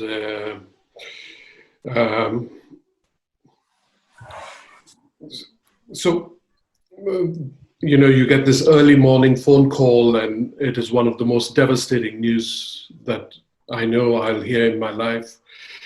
Especially because I believed at that time that Irrfan had crossed the threshold and in fact was getting better. You know, something happens to your day, something happens to your spirit. I remember that particular day, the only thing that made sense to me was no matter where I would sit, I would just watch shadows growing or diminishing. That's all that I remember of that day. You know, wherever I was, just these shadows I would see, and then they would diminish, and I would realize, oh, we've come to the end of the day. You know, one thing I would, you know, there are two things allow me to say about Irrfan. One, I would like to celebrate him, first of all, as a friend, you know, and that is, while there was a lot of joy, really a lot of joy on Qissa, it is one of the happiest moments that I have lived. There's no doubt about that. Irrfan did tell me that whenever he comes to shoot on my film, he has never been happier. You know, he just feels totally free. He feels like a kite, really, up in the sky. And someone has cut the string, you know, so he's quite free. But there were certain moments of, there were certain tough moments in Qissa, especially with one of the European producers. who was really harassing me a lot. And I had to fight that almost on a daily basis. And one day it was worse than ever. And in fact, I had considered walking off the film at that point. That evening, after the shoot was over, I was in my room and there was this knock at the door, and Irrfan came in carrying a whole bundle in his hands, you know. And what he had done basically is that he had carried this whole music system that he has, which he had in his room. And he brought it all down into my room. And, you know, just chatting, he didn't say anything. He was just chatting to me. He said, Anup, there's something kuch sunata hu main tumhe. There's something you have to listen to. So he attached everything. He attached his speaker. And he sat with me the whole night. You know, he saw I was in despair. I was in real anguish. And he just sat with me the whole night, playing music the whole night. We both love Nusrat Ali Fateh Khan a lot, so we heard a lot of Nusrat that night. He made me, I think, 10 cups of tea, really. We spoke in between. And next day, you know, he had to shoot. He had to get up, I think, at around 5:30 because he had all this makeup to do to become a Sardar, the beard and the turban. And I think it was around 4:30 that he finally saw me smiling. And that's the only time that he then left, you know. But he had given me strength, he had given me his affection, he had given me his belief, and he had given me what a friend gives you, you know. That there is more in life. Like, for example, there's Nusrat. Right.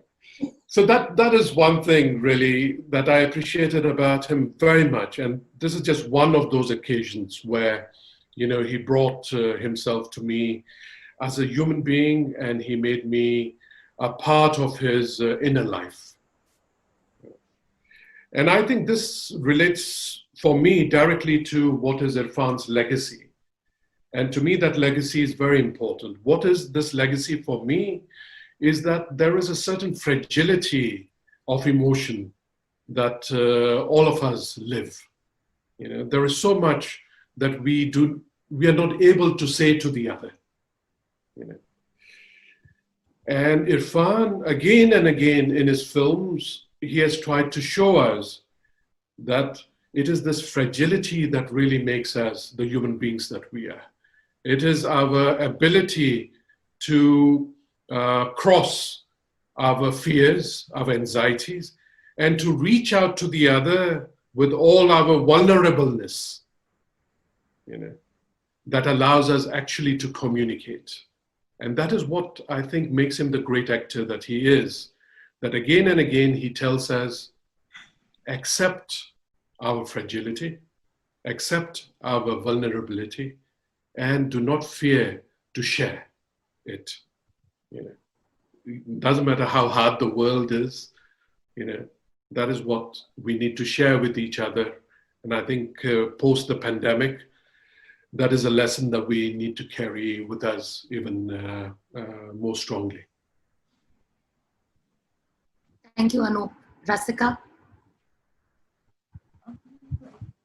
I've told this story so many times that I almost feel like Qissa, Tilottama and Anup are going to they can tell the story for me, actually. But it's really a very big moment in my life, and I think, and the beauty about it was that I realized it even then. You know, it's not, some very beautiful things happen in life, and somehow you sort of learn to value it retrospectively. And this was one of those experiences where I was so stunned by the magic of it that I didn't know something like this could happen. So we were shooting one of the scenes in Qissa, which is right before, it's like the second last scene of the film. And something was not working. It was not as special as other scenes had been. I couldn't understand what was not working. And Anup seemed like he really wanted it to be better, but we had to move on, practical reasons, small budget shoot, etc. And I felt very bad about it. I really wanted that scene to work desperately. I was like, there can't be even one scene in this film, one moment in this film, which is not beautiful. And so I mulled over it endlessly after that night. And while we were shooting for that scene, I went to Irrfan and I looked at him in complete desperation, because I was like, he with his experience will come up with something which will solve our problem and we'll get the scene right, you know. So and he just looked at me and he shrugged his shoulders and said, which was a very, very wonderful, because it was almost like, I know what you're going through. I've been through it. I empathize with you, but there's nothing we can do. So let's just chill. You know, that kind of a feeling.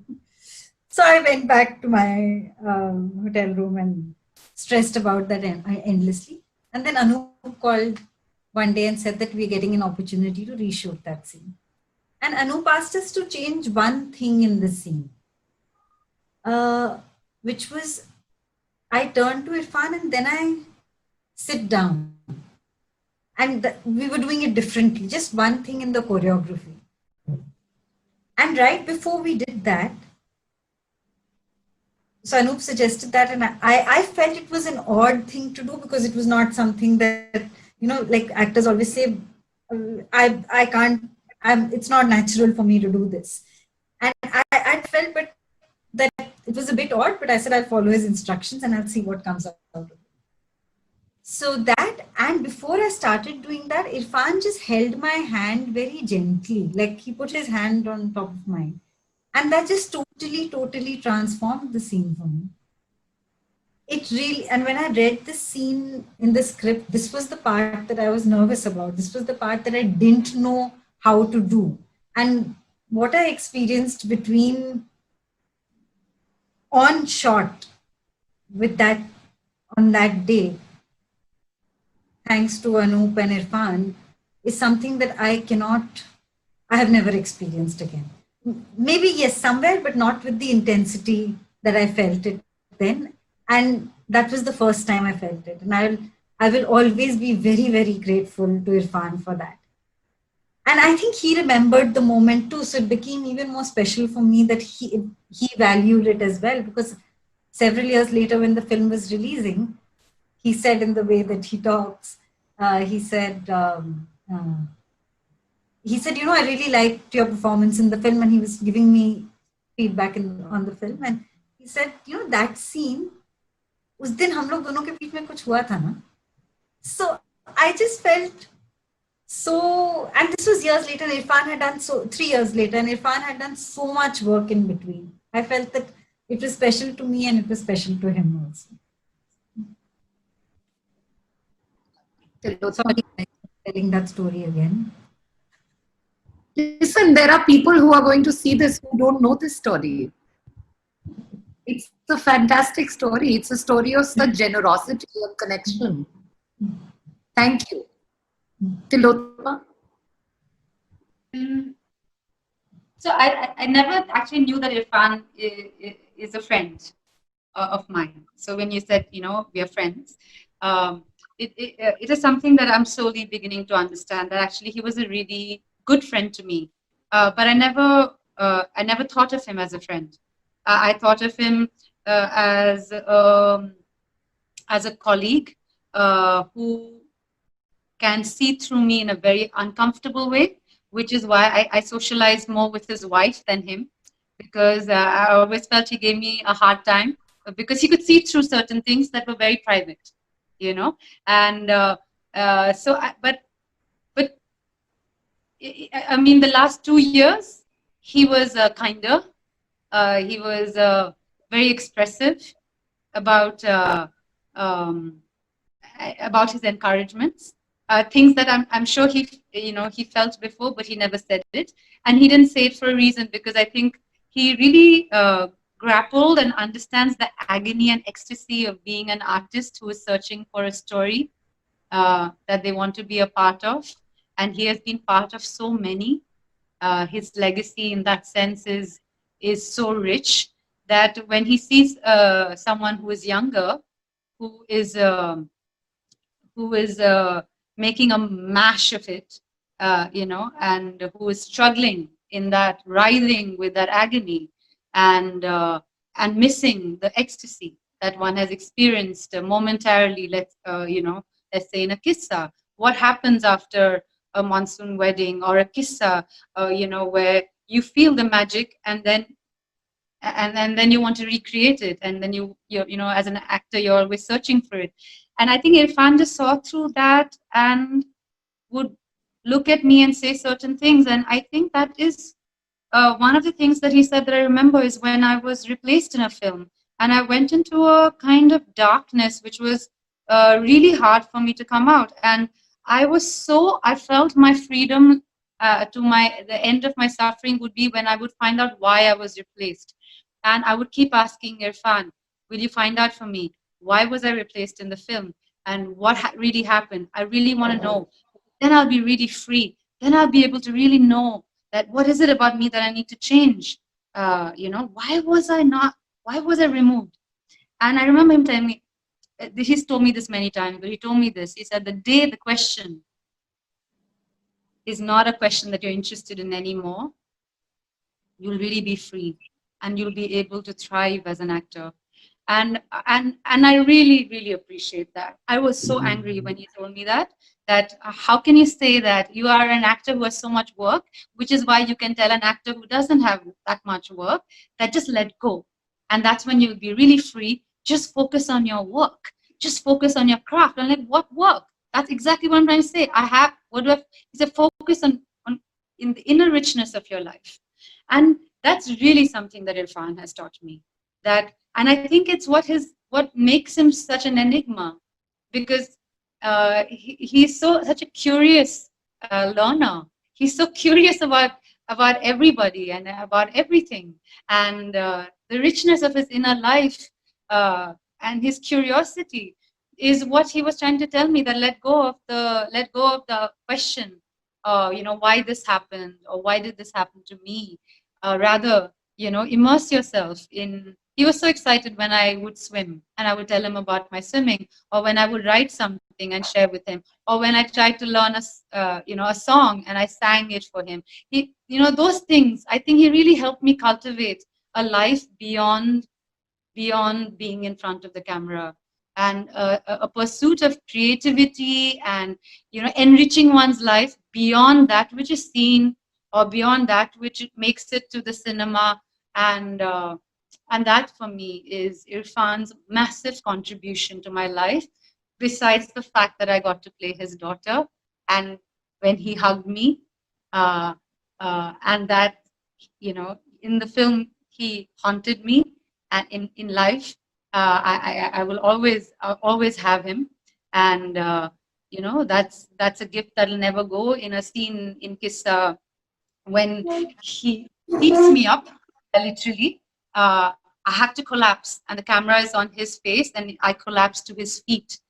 And I have to admit, I have never said this before, but Irfan has the most beautiful feet, and I was just so happy to lie there in this hot sand and just watch this, look at his man's feet, and know in that moment that actually he is.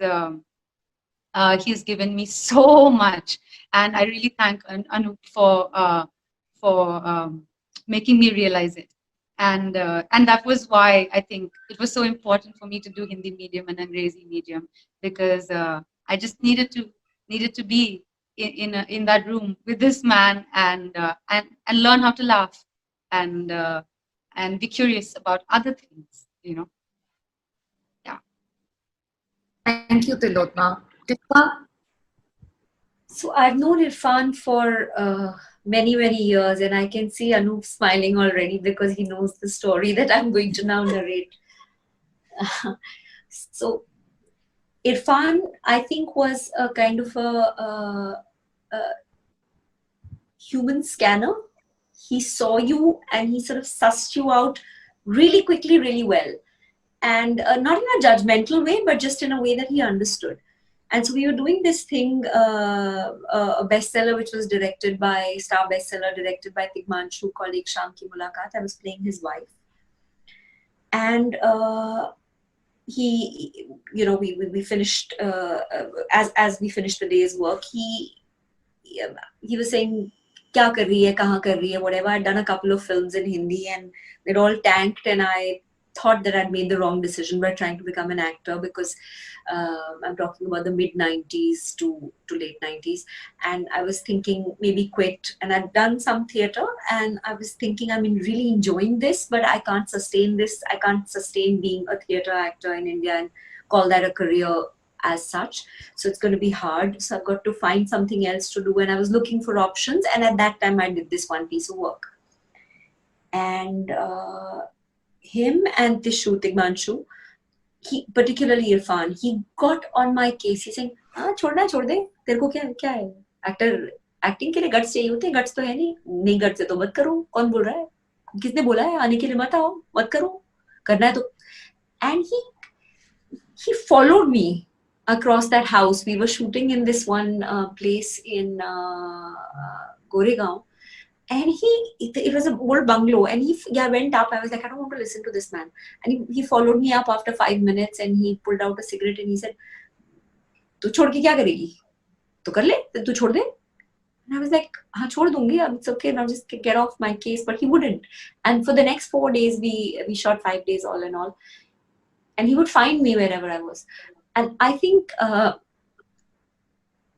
he probably sensed my nature was the kind that loves to get provoked and loves to get challenged.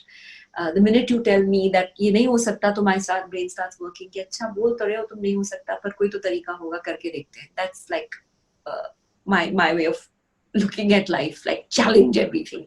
So had he told me you're a good actor and you're doing a good job and all of that, I would have been like, I know about that.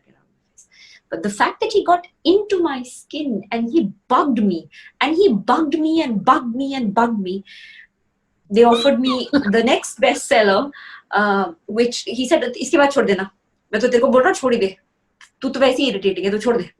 And he offered me the next bestseller, which he was producing, and Shutapa had actually written. So Shutapa wrote that, Irrfan produced it, and Tigmanshu directed it. And in that again, he started his thing. And then he would say, "Sham ko aa rahi hai, ghar aa rahi hai, tu aa rahi hai, nahi aa rahi, aa rahi hai, nahi aa rahi." And then he gave me Once Upon a Time in America, and he gave me Fargo, that had just released. I think this was the very late 90s. And he said, "Dekhi to hogi nahi tujhe film? Dekhi to hogi nahi?" So I said, "Dekh liye." एक बार देख के समझ आई, आगे समझ, तेरे को सब समझ आ गई, क्या समझ आई, मेरे को बता. And that was how he actually provoked me into not giving up acting. And that was his relationship with me. Even on Qissa, he would tell me, we would be sitting and getting our makeup done in the same trailer. His people would be sticking his dadi one ball at a time and all of that. And I would be getting my mic put in my hairpiece from here and into the plait, into the long plait. And it would take hours. Like, we'd get there about 6 o'clock in the morning, 6 or 6:15. And till 8, we were just getting ready because, he had this big thing to put, and I had this elaborate wig, which, was very difficult to put on, but very easy to wear. I mean, meaning to act in, because it was lightweight. But he would then continuously, like, he would sit quiet for half an hour, and then he would say something which would bug me for 45 minutes. And it was just like the thing. It was just the relationship, which was like, and then one time we both were winning an award for best actor, best actress for two separate things. And he said, "Kya kar rahi hai aajkal, kya kar rahi hai?" This is the award function. We're sitting next to each other. We're going to be announced to go up on stage and get our awards. He said, "Kya kar rahi hai aajkal, kya kar rahi hai, kya kar rahi hai, kya kar rahi hai, bol kya kar rahi hai?" So I said, "Ek play kar rahi hu." Kaun sa? So I said, "Mahatma versus Gandhi." "Mahatma versus Gandhi mein kya kar rahi, kya kar rahi, kya kar rahi?" So I got so irritated with him. I said, "Gandhi play kar rahi hu, bade boobs wala Gandhi. Okay, get off my case."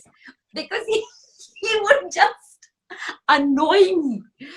And I think in that annoyance was his idea that don't leave my side. I'm fighting a battle here for putting authentic, caring people who care about a performance and not just about looking hot or looking this or looking that. So he wanted those people in his corner. He didn't want, because this was the late 90s, the early 2000s, he didn't want to be fighting that battle alone. And he fought a tough battle. It was hard. And I know that. I know that because I've chatted with him for about that for hours. And he succeeded beyond anyone's wildest imagination. But he didn't want to be the only person fighting that battle. And he was looking for comrades, for friends. And his way of getting me to be that was by provoking me. And it still feels very strange to say something in the past tense about him, because for me, I can honestly say this. There's two people that I miss. There's a director friend of mine who passed on, called Gary. And there is Irrfan, who cannot become the past tense for me. He is the present tense for me. And I didn't even know I loved him so much, irritating as he was. But I did, and I do very much love him. And I miss him. Thank you so much. Both Qissa and Irrfan, I think, opened a lot of doors for a lot of people. And thank you for giving us such enduring work. And Anup, I just want to say that make more films and more power to EDs for just keeping the faith and making us so proud. We do at the festival what we do because of people like you, for artists like you. And thank you so much for joining me today in talking about Qissa. And I think Qissa is one enduring work that all of you have created that you should be very, very proud of, because we are. Thank you. Smriti, thank you so Smriti. very much. Thank you. Thank you, Smriti. Thanks, Smriti. Thank you.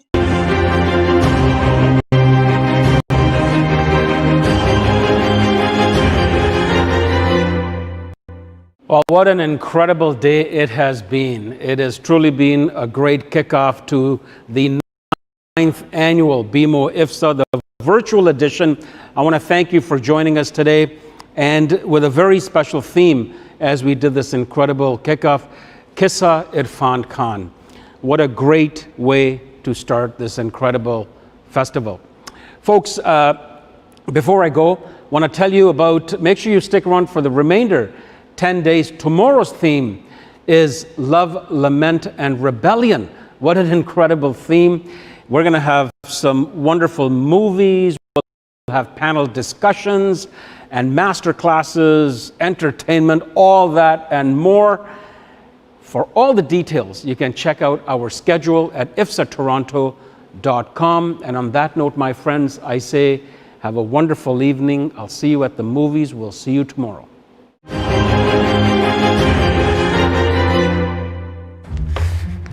Wow, you ready? Yeah, let me just grab my wallet.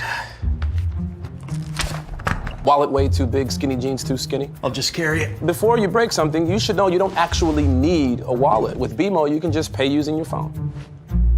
You're stuck, aren't you? Yeah. And those jeans are way too tight. That feeling you get when a bank helps you make real financial progress? That's the BMO effect. And right now, get a $300 cash bonus when you open a qualifying checking account.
Certainly.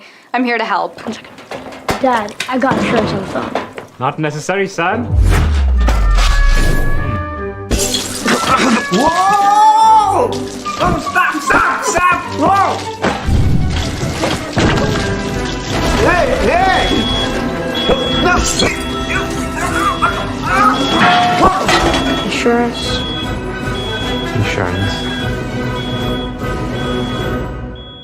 When a global pandemic hits home, CBC Toronto News at 6 is there for you, on air and online. Dwight Drummond brings you the latest breaking news on COVID-19. CBC Toronto News at 6, your trusted news source.